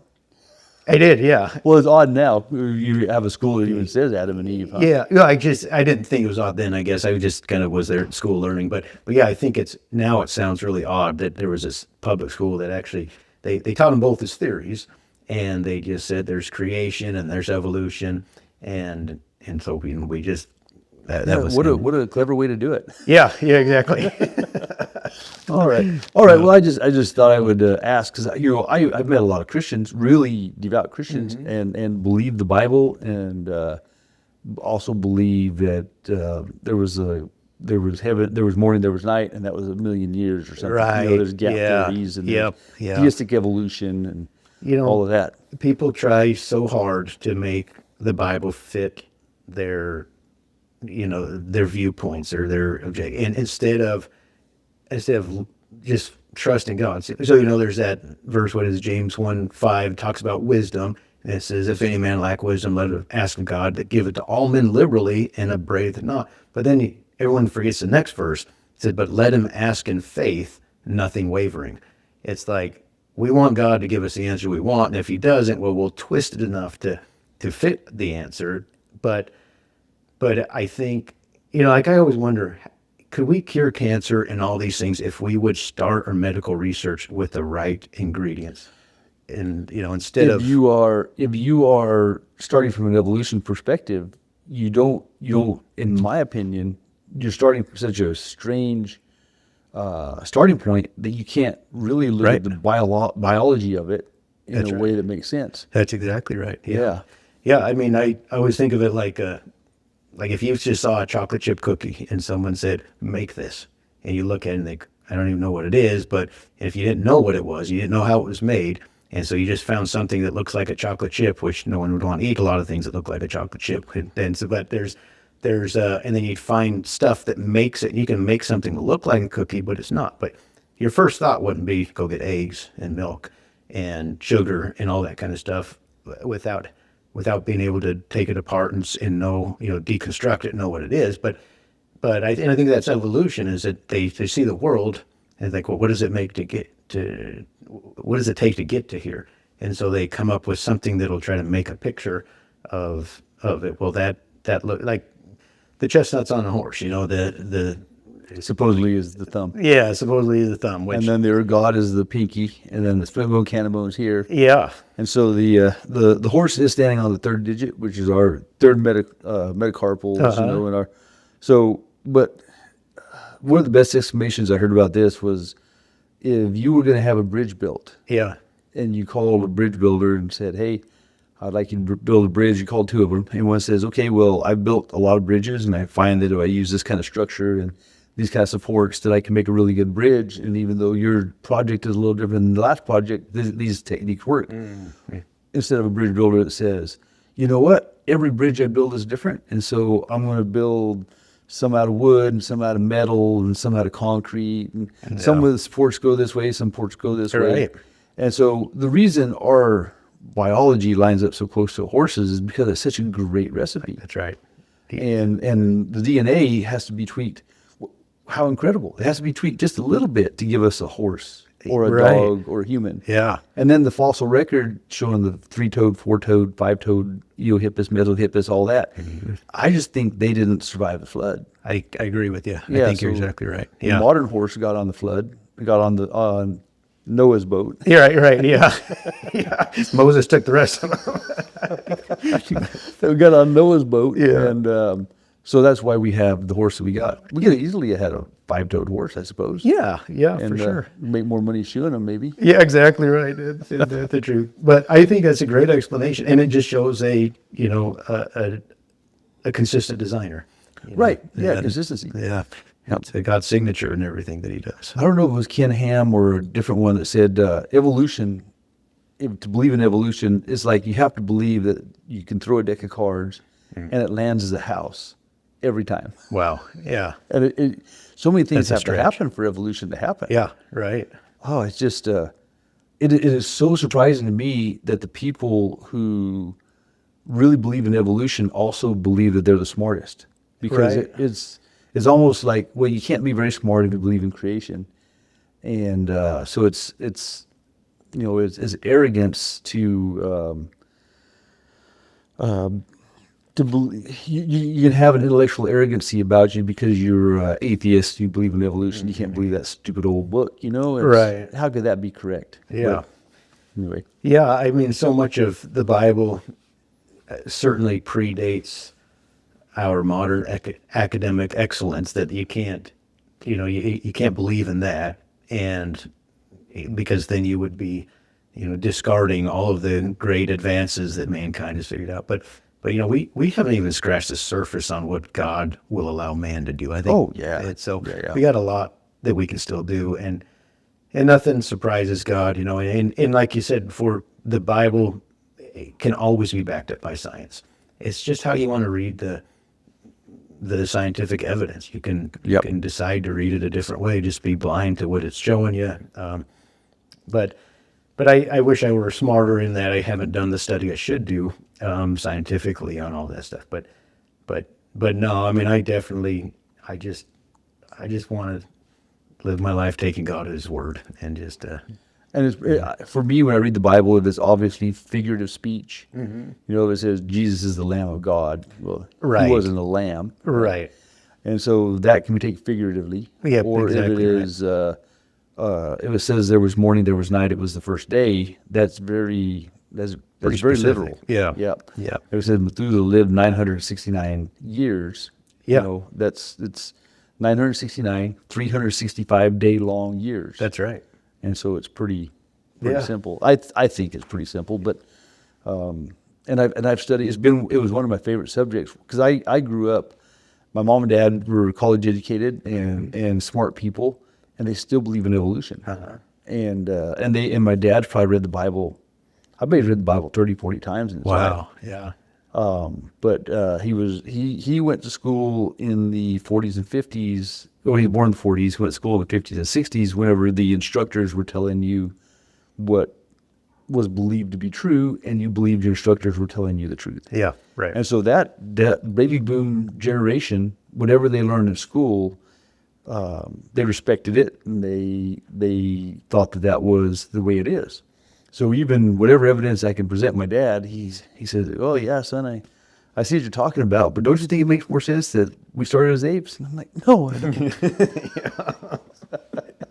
So it's very interesting to have those conversations. He's a brilliant man. Yeah, I bet. And it's interesting to have those conversations with him. Yeah, and, so many people are so sincere in what they believe. It's not.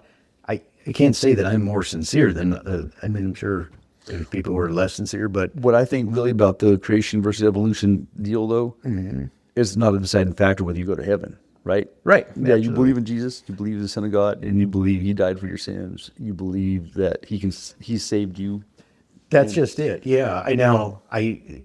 My worry is that if you can't believe when He says that He created heaven and earth, Yeah, if you can't believe the first 10 words, how can you believe the how rest can of you it? believe the rest of it? Exactly. Yeah. I mean, there's that thought, but I'm not saying it's impossible. Some people just, there's a lot of things that is hard to wrap your mind around, but a guy could get to the point, I don't know how to feel about that, but I do know that Jesus died for me, and I do know He's my only way to heaven, and I'm putting my trust in Him. Right. And I'll ask Him when I get there how. And you can have the same conversation about baptism, Yes, you can. right? Is it, do you have to be fully submerged to be saved? Yeah. No. That's how Jesus was baptized by John. That's how Right. John baptized people. So Yeah. So we were given an example, but if a person truly believes and they get sprinkled, Right. Or they- if they don't get baptized off, just like the thief on the cross. right? Yeah. Oh, right. Yeah. Yeah, he went to heaven right then. He went to heaven right then. So baptism doesn't save you. It's a picture, no more than a ring calls me married. It's just a picture of it. And so, yeah, salvation is all the total work of Jesus Christ, and and He's done it. And so it's not a way that He's created for us if we work the way properly. It's not an opportunity to earn it. It's just a gift. And so yeah, if we struggle with the idea of creation versus evolution, and that's just something we can't reconcile in our mind, a person can't reconcile in his mind, then if he can accept that Christ paid the ultimate sacrifice for him to go to heaven, and he accepts that free gift, there's He's nothing still good to beyond go. that. It's right. Yeah. Yeah. All right. So we took a little side trip there. That's right. That's all right. I'm good at those. Yeah. Okay, so you started your own business. And Yeah. then how did you end up going to Bible college? Okay, so over the couple of years while I was riding horses, I was going to church, of course, and there was a preacher that came to church. It was a little tiny church and about 20 people. And I remember he came and he was an old rock and roll guy, and he was talking, all he talked about was how he gave, music was everything to him, and he gave that up to follow Christ. And I don't remember much more about it, but I just remember that hit me. And I remember at that time saying, this while I was in Idaho, and I was thinking, I don't know if I'd give up horses for God. And I thought, horses are like everything to me. But I had to, that night I couldn't sleep, and I just had to get it settled with God. And I just finally told him that, Lord, I'll give up everything. If you want me to give up horses, I'll give up horses for you. And it wasn't like I felt like I was called to preach. And I didn't even know what anything was, other than I just felt like there was something I was holding on to that I wouldn't give God, and that was horses. And so that night I just wrestled with it, and finally, like, you know what I'll do? I'll give up horses if that's what it takes. And so that happened, and then it wasn't for, I went back home and I started my own business there riding colts, and I was struggling, but I was getting a bunch of colts to ride, and I was going to, I was, odd as it sounds, I was riding horses in Rawlins, and I was driving 150 miles to go to church in Cheyenne, Wyoming, because I was also, before that I was working on another place there in Laramie, and I was going to church in Cheyenne. But I just really enjoyed the church, and it was my chance to kind of go to town. And Well, growing up out west, 150 miles is not nearly as far. that's right. No, it's not. You know, my folks are 60 miles from town, and they might go to town for supper, you know. Right, exactly. Yeah. It was nothing to drive that, and for me, I was young, and I wanted to. I didn't know, where I was working. I wasn't quite in a town where I had my barn, and so it was just, I could just go enjoy the day, and go see people, and so I went to church there, and that pastor, he invited me to go to a Bible conference with him one time, and I was able to find the time to go. God made that possible. And God got a hold of my heart there. And it was just like, I just realized I need to do something more than follow a bunch of cows around my whole life or ride a bunch of colts. I just felt like God was saying, remember that night we talked, now's the time. And I thought, okay, Lord. And I really thought I would never see a horse again. I didn't know if I was going to move to Maryland or what it was going to be. I went off to Bible you college. walked away, went to Bible college, thinking that horses are part of your past. I did. Sold Wow. everything. Sold everything except for my saddle and my shoeing equipment, because by that time I was shoeing some horses, and that was just, I took it with me. I thought maybe I could make a living shoeing horses. I was scared to death to ride a colt again, because I thought I gave that up, but I had to make a nickel somehow. And so anyway, I went off to the Chicago area, went right across the line into Indiana, a little town called Crown Point, Indiana. Went to a Bible college there. Was that a little different than Wyoming? Oh my, I had never been west of Nebraska at that time, or east of Nebraska. Yeah, I'd never been east of Nebraska at that time. And boy, I'll tell you, that was a different deal for me. How did you like the green grass, though? That amazed me. Yeah, I always thought lightning bugs were just something made up in a cartoon. I didn't know they were actually existed. So until we moved out east, but no, the grass was amazing. I couldn't believe how green everything stayed, around How the about the country. humidity and the heat? Yeah, that was a killer. That was and I thought And ticks. yeah. And I never knew chiggers existed until I moved to Missouri here. Me neither. When I first hit Kansas, I heard about chiggers, and I thought it was a bad racial joke about Chinese and black people. I thought, yeah. Who would say that? That's what are you guys? I thought, that's horrible. It is horrible. And they're all, I mean, And they are horrible. yeah, chiggers themselves are horrible. That's for sure. Right. But yeah, so it was definitely a culture shock. But God put that in my life for a reason. He needed me to step out of anything that I was comfortable with. And like he stripped me of all that, where I felt in my zone. I felt comfortable. I didn't know anybody. I never owned a suit in my life, and I was going to a college that required us walking down the hallway. We had to wear a shirt and tie and a suit coat, and I was 24 at this time when I went off to Bible college. And Now, what were the folks thinking? Were they saying good job or? I was surprised they didn't. My dad's a real common sense thinking guy, and when I was wanting to ride colts and work on ranches, I remember him telling me that, Riley, you don't make a lot of money. You'll never make very good money. Like, that's all right. I just want to do that, and he was supportive of it. But when I went off to Bible college, my dad, even though he's a Christian guy, loved the Lord, he we had a pretty serious talk, and he said, how are you going to support a family, working in the ministry? And I think my dad thought I hunted around and finally found something that I could get paid less than cowboying. And that was so, but he was supportive of it, but he just thought, you're going to be in the ministry, and that's not going to be, how are you going to support a family? You got to think of those kind of things. My mom, who really was our spiritual leader when we were growing up. My dad, he didn't struggle with anything other than he just wasn't a real religious guy.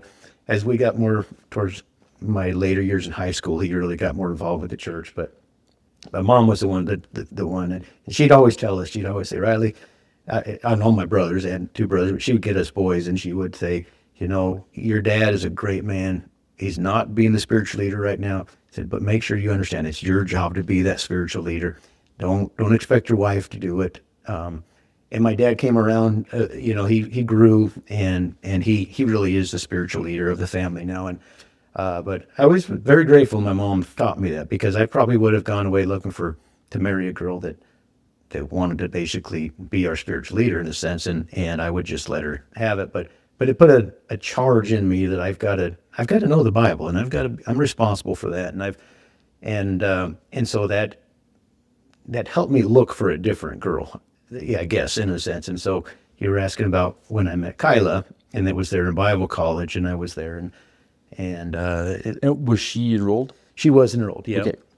Yep. So I was in the spot where I knew nobody, did a very different culture, very different area, and I'm just kind of keeping to myself. And where was Kyla from? She was from West Plains, Missouri, actually. Oh, okay. So yeah, not far from here, actually. And so she was from West Plains, and she was up at Bible college. She was 8. She enrolled as an 18-year-old, like most of the freshmen there, and I was 24.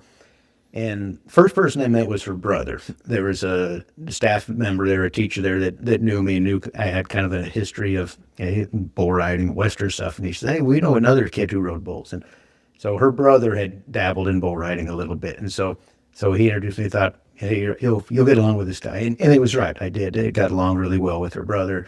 That's how I first got to know them. Her last name was McLaughlin. They seated us alphabetically at school. My last name's Olson, so I wasn't very far from her in our seating, just a couple of people down from her. And one time I was working midnights, working overnight at a shipping company, Central Transit, and I would just on a forklift loading van trailers, and that was all I did. So my school started at 8. I'd get off work at 7. I'd have to drive across it was probably only 15 miles, but in that traffic, that's a long drive. And so there was a couple times I missed my first class, and she was in that class. And she used to hand copy all her notes, and she'd say, I saw you miss class, and she'd give them to me. And she'd come find me and give me all the notes I missed. And she probably helped me get through a lot of my classes that way in those morning classes, but she was very thoughtful. And I tell you what, that started me, she was catching my eye then, and then I noticed not everybody had phones at that. I mean, they were starting to have phones, but she was never sitting there just chatting it up with her friends. She was never on her phone all the time. She just seemed very mature for an 18-year-old girl. And so as time went on, and after a couple years there of getting to know her, we just started dating. A couple of years, though. Yeah. Oh, so it wasn't my first love first sight type okay, thing. so I was dating a girl when I first went to Bible college. All right. And we didn't agree with some stuff spiritually, and we would talk about it. She was a Christian gal, really nice gal, but we just started finding that the more I studied the Bible, and I challenged her to study some stuff, and we'd come with different answers, which was fun at first, but then they became like, no, this is fundamentally a problem. Fundamentally problem. And to tell you the truth, to our point earlier, the biggest thing was she just couldn't. She really thought you had to be baptized to get saved, and she said there's no other way about that. And I thought, man, that's kind of can be big, because salvation is the big thing, right? Yeah, it's not by works. It's not by works, right? And so, and baptism is by works. yeah, it is. And so I tried to. I went to the church she was affiliated with. I went to several church services and talked to their pastors. Like, hey, convince me of this, because I mean, I wanted to know what was right. I didn't want to say, well, this is what my parents believe, so this is what I have to believe, or this is what the church has taught me. I wanted to know truth, and and even some of the pastors of her types of churches would tell me, we're kind of getting away from that. It's really a salvation by grace is really the truth of it, and so, but we just couldn't really rectify that. So, long story short, we wound up. That's a small thing compared to somebody, a believer marrying a non-believer. Yes, exactly. Yeah. So anyway, Yeah. And so that first year I was dating a different girl, and I was older, as a freshman, 24. I was really careful. I didn't want anyone thinking I'm an older guy. They're kind of, trying to find a young wife. yeah, Yeah, of course. And so I was just kind of kept to myself. And to tell you the truth, Chris, I was looking for God there. I mean, not that I wasn't saved. I knew I was saved, but I wanted God's direction in my life so badly. Nothing was in my sights other than where God wanted me. And so it took me a couple of years before I ever asked Kyla on a date, because it just wasn't really in my Did sights. you end up at that getting a time. degree from the Bible college? I did, yeah. So what's the degree? It's a bachelor's degree in pastoral theology.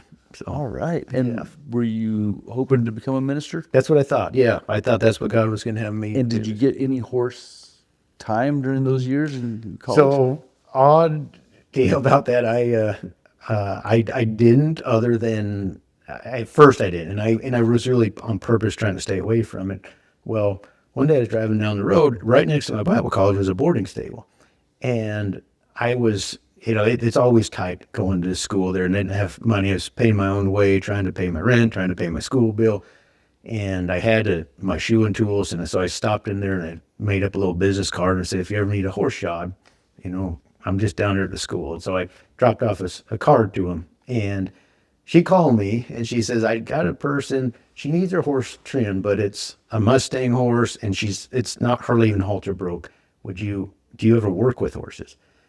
And I thought, well, I said, I used to. I said, let me see what I can do. So I went down there, and first horse I ever trimmed up there was this Mustang horse. And Was it fun? It wasn't bad. The horse definitely was an issue, but it was fun because I had been away from it, Right, and that's I what I was was wondering. looking at Was it a challenge. real thrill? It was. It really was. And the lady was really nice that owned the horse. She knew nothing about the horse, but she was sweet. So I got to work with the horse, and I got the horse to where I could trim it pretty easy, and the horse really got gentle. And again, I wasn't talking to anybody about training horses, but after that, it was just like, hey, so and so has a horse. Can you put some rides on? Do you ever train? And I was really skeptical. I was a little nervous because I thought, man, God, I gave all this up. I'm not trying to go back on my word, but there's an opportunity to make money here.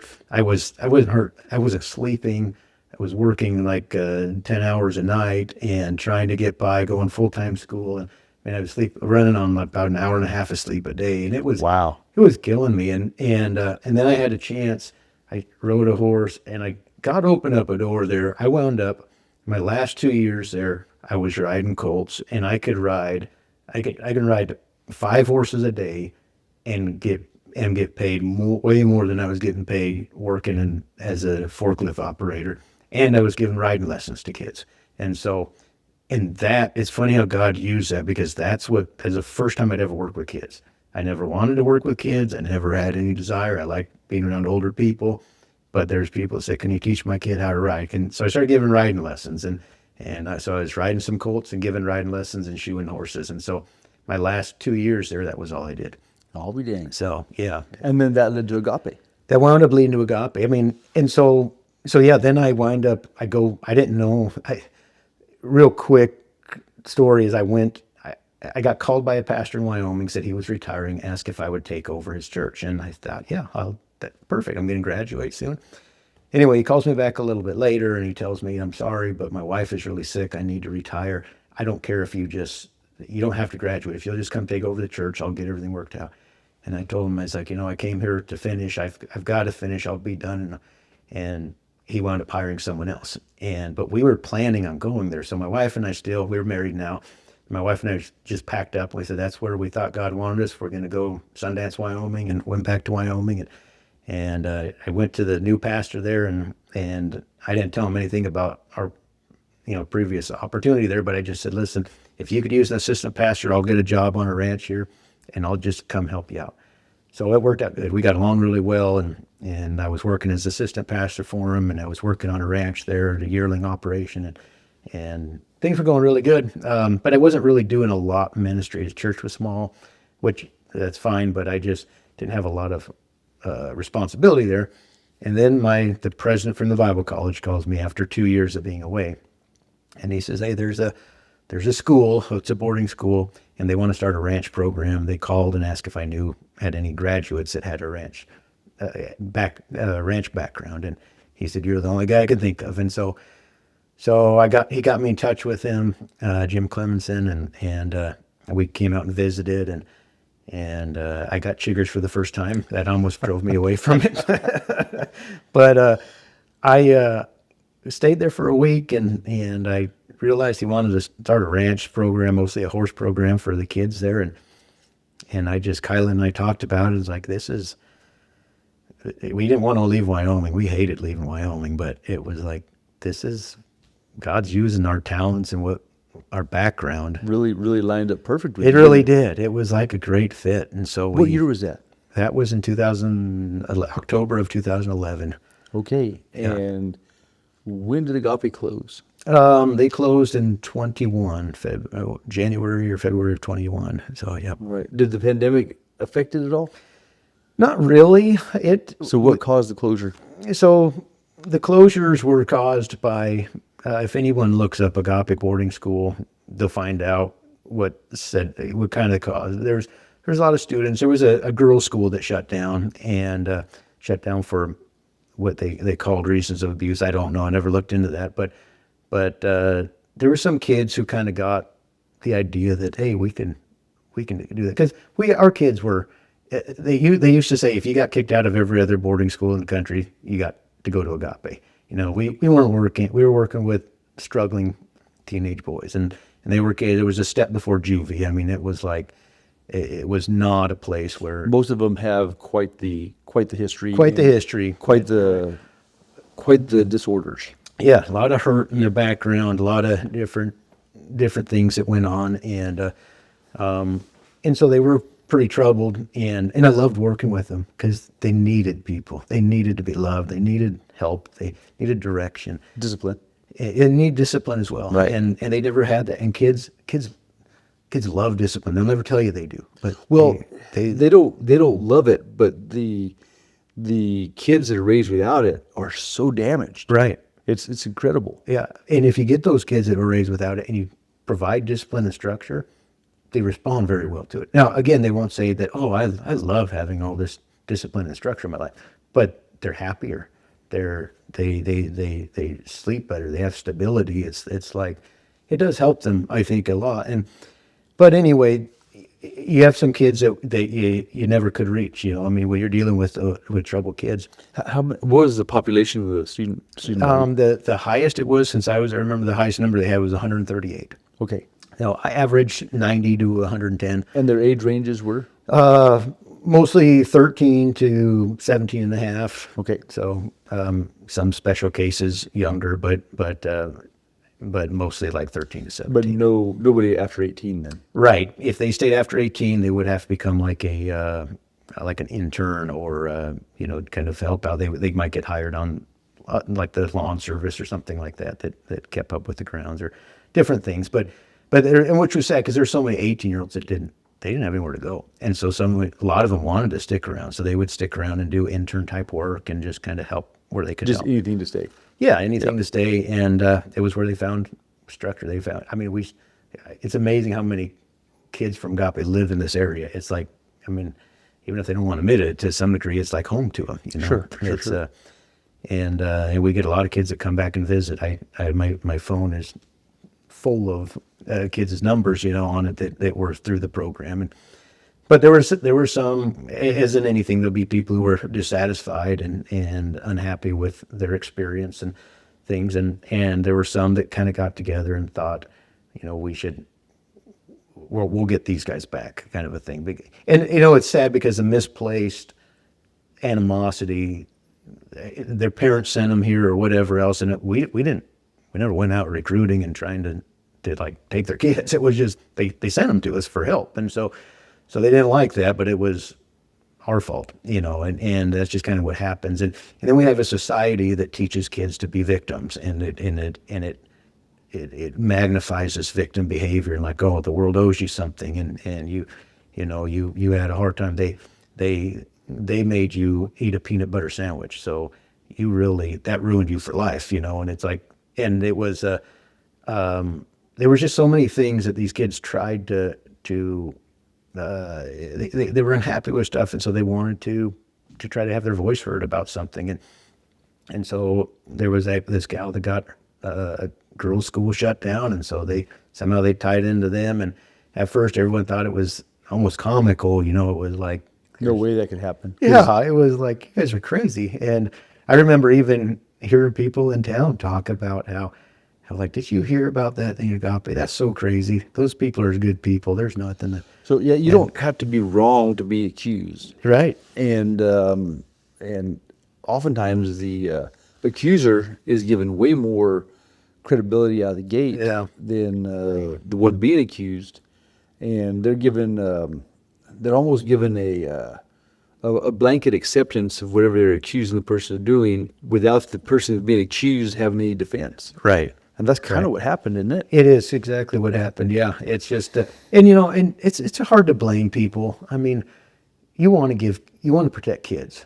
And so when kids are saying something's going on, you immediately want to go to their protection. Like, hey, Of course, you're not going to hurt kids. And because the few times if you're wrong, those kids can be really hurt. yeah, exactly. And so it always, it's always worth investigating, and it's worth to make sure the kids are protected. But I'll tell you, as soon as what's so sad is these kids were making these claims, and none of them were founded in truth, and then as they went through, they started realizing that, hey, this stuff that's it. It's not true, and nothing was getting traction. I mean, there was it definitely got some traction. It got traction enough to where our ministry there was hurt to where that COVID didn't really hurt us, but you start hearing things like that, and that gets posted on the internet. And there was, I guess I never saw it, but I guess there was even something on Dateline about it and the things. I mean, it was crazy, and so you start doing that, and obviously, what parent's going to say? Oh, I want to send my kid there. And to everybody's defense out there, had I been on the other side and I heard all that stuff, I probably would have believed it too. Of course, But I was amazed how much can be said. I mean, I was there for 12 years, and none of that there was just no truth to it. It was pretty amazing how that happened. It was, I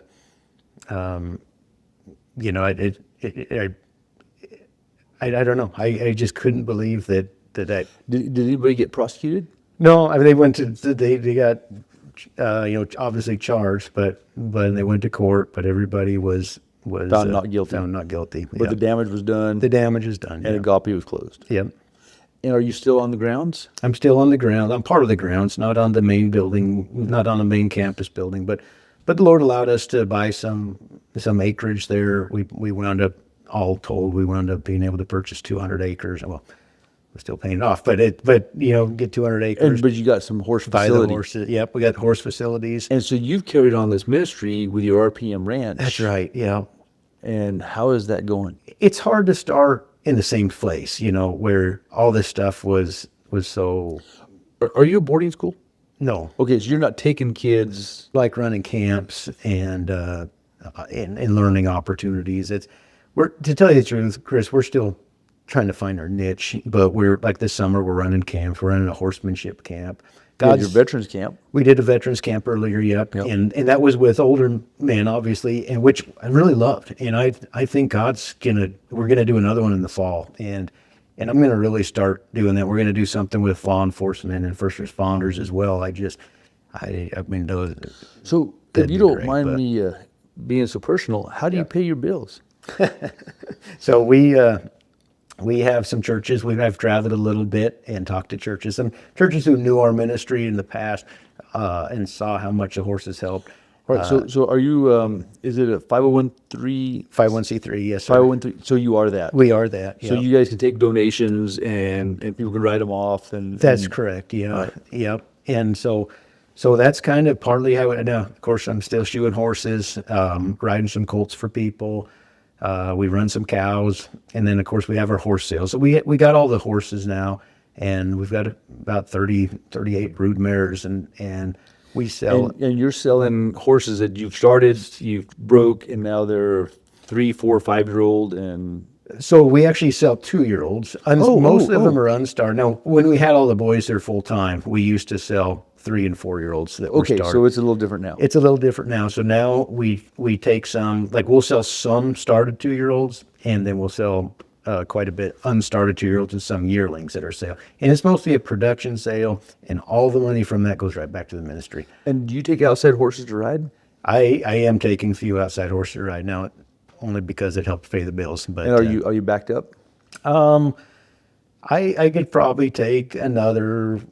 I'm pretty close to being where now that we got camp started, I'm trying to kind of make sure I don't take any more right now. But if I had one more, I don't know. You could live with it, huh? I could probably live with it. It'd probably be a good thing. But Now, does Kyla ride? no, not really. She used to ride with me in Wyoming a little bit, and then she's rode a little bit here. But I'll tell you that gal, she keeps everything going. I mean, she added up. She's got 10 bathrooms to keep clean all the time with her bunkhouses and her barns and everything. So she does a lot of the work with the cleaning all the bunkhouse, cleaning the facilities, and keeping us going at home and different things. And then she gets to be mother to these boys. But too, you when write they your come. newsletter, right? I do, yes, sir. Yep. But she does some of the production. Like, you guys have a video channel? Yeah, so she does all of our Instagram stuff, and then I just, whatever she does, I just post it to Facebook and things, and And you have a website? we do, yep. All right, what is that? It's rideprosperously.com, or you can go to rpmbranch.org. So Okay. they kind of link to the same thing. We've got both of those, but we linked them all to one now. But yeah, so rpmbranch.org. How has that technology been for you? Because it's not been easy, has it? It's not easy at all, especially for me. It wasn't until long ago. I mean, I tried carrying a flip phone as long as I could. I didn't want to get into technology, but I found it became an inconvenience for other people that I didn't want to grow into it, and so now I carry a smartphone all the time, of course, and but I like simple things, and I've struggled getting into how we're supposed to market with the Facebook and the Instagram and YouTube, and it could be such a valuable tool. I was so glad that you had offered that course that we got to take. Yeah, there Kent Rollins' wife, Shannon. She Yeah. put on a heck of a course, didn't She she? really did, in such a short amount of time. She was a really good teacher, helped us learn something to get us started on some things, and it lit a fire in us, and we kind of finally got to the point where we realized we have to do something with it. So we're still on that journey, so to speak, figuring out social media and things, and it's a great tool. It's just something that I've got to force myself to. It doesn't come very natural to me. So. Yeah, well, I'm with you. So I didn't start until 2010, and it's only because our enrollment has slipped so much. Yeah. And we're kind of in a similar deal because you're not going to get all your business in Stockton, Missouri. Right. So you got to get a kid from California and maybe one from Florida, right? Yep. So our students are the same. We have to have new students from around the world. And if I don't have a way to reach that potential market, Yeah. then I might as well be doing something else, Yeah, that's right. Yeah. Yeah. You guys get students in from everywhere. It's there's one thing I loved when we had the boys there at Agape. I loved bringing them down to your shop there and watching you guys work and hoping it would light a fire to them that they want to do that. And Well, we have had a couple of Agape. you have, yeah. We had Ian, we've had Jordan. Yep. Yeah. That's right. Well, I always ask my podcast guests to tell the dad joke. Did you come with one? Oh man, I should have thought about that. I'm trying to think if I'd heard one here lately. Oh man, I'm terrible at jokes. Yeah. All right. Well, I'll let you off the hook. Yeah, I appreciate How about an inspirational saying? inspiration. Man, you inconvenience yourself for others.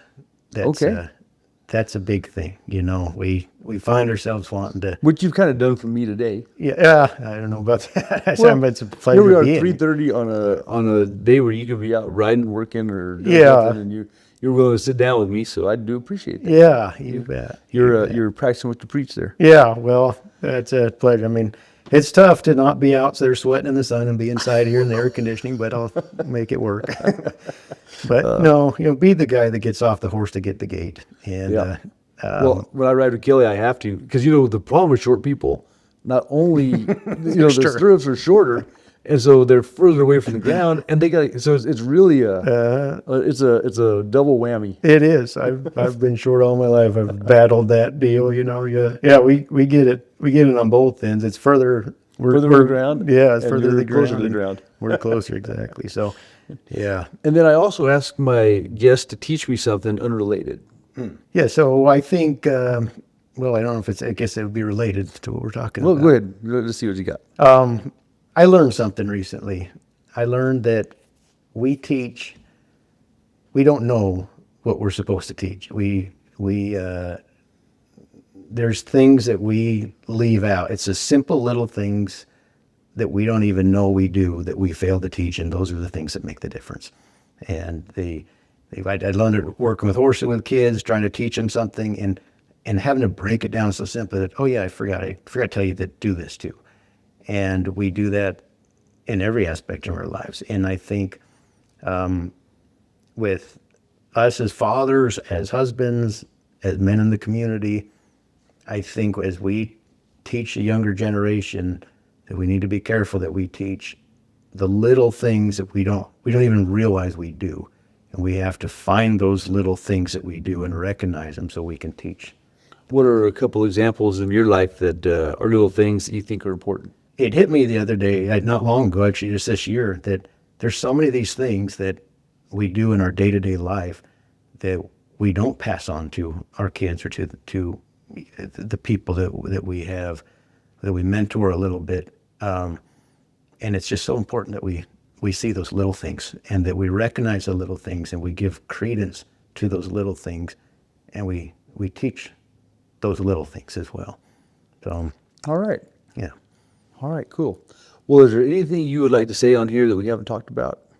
No, we actually covered a great deal. I really appreciate you being on here, or allowing me to be on your podcast here. I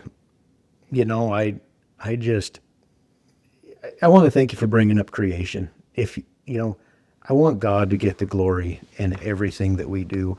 The even little things when we talk about Mother Nature and Father Time, all those things take away from God and His essence and His being and His glory, and He's God, and He created everything, and so it's very nice to visit about creation, and I just want to give God glory for everything. He's if it weren't for that, I mean, He's obviously led my life. I can see obvious ways that He's led and directed me and shut doors and opened doors, and so I want to thank Him for that, and I want to thank all the people who've been supportive and helping me get to where I'm going. But no, just want to make sure God gets His glory, I guess, Chris. That's about Excellent. it. You've been a wonderful guest, and thank you for your time. We've gone quite a while. It's going to be pretty close to 2 hours. Yeah, well, it's been enjoyable. I All right. appreciate it. Yeah. Thanks so much, Riley. Yeah, thank you.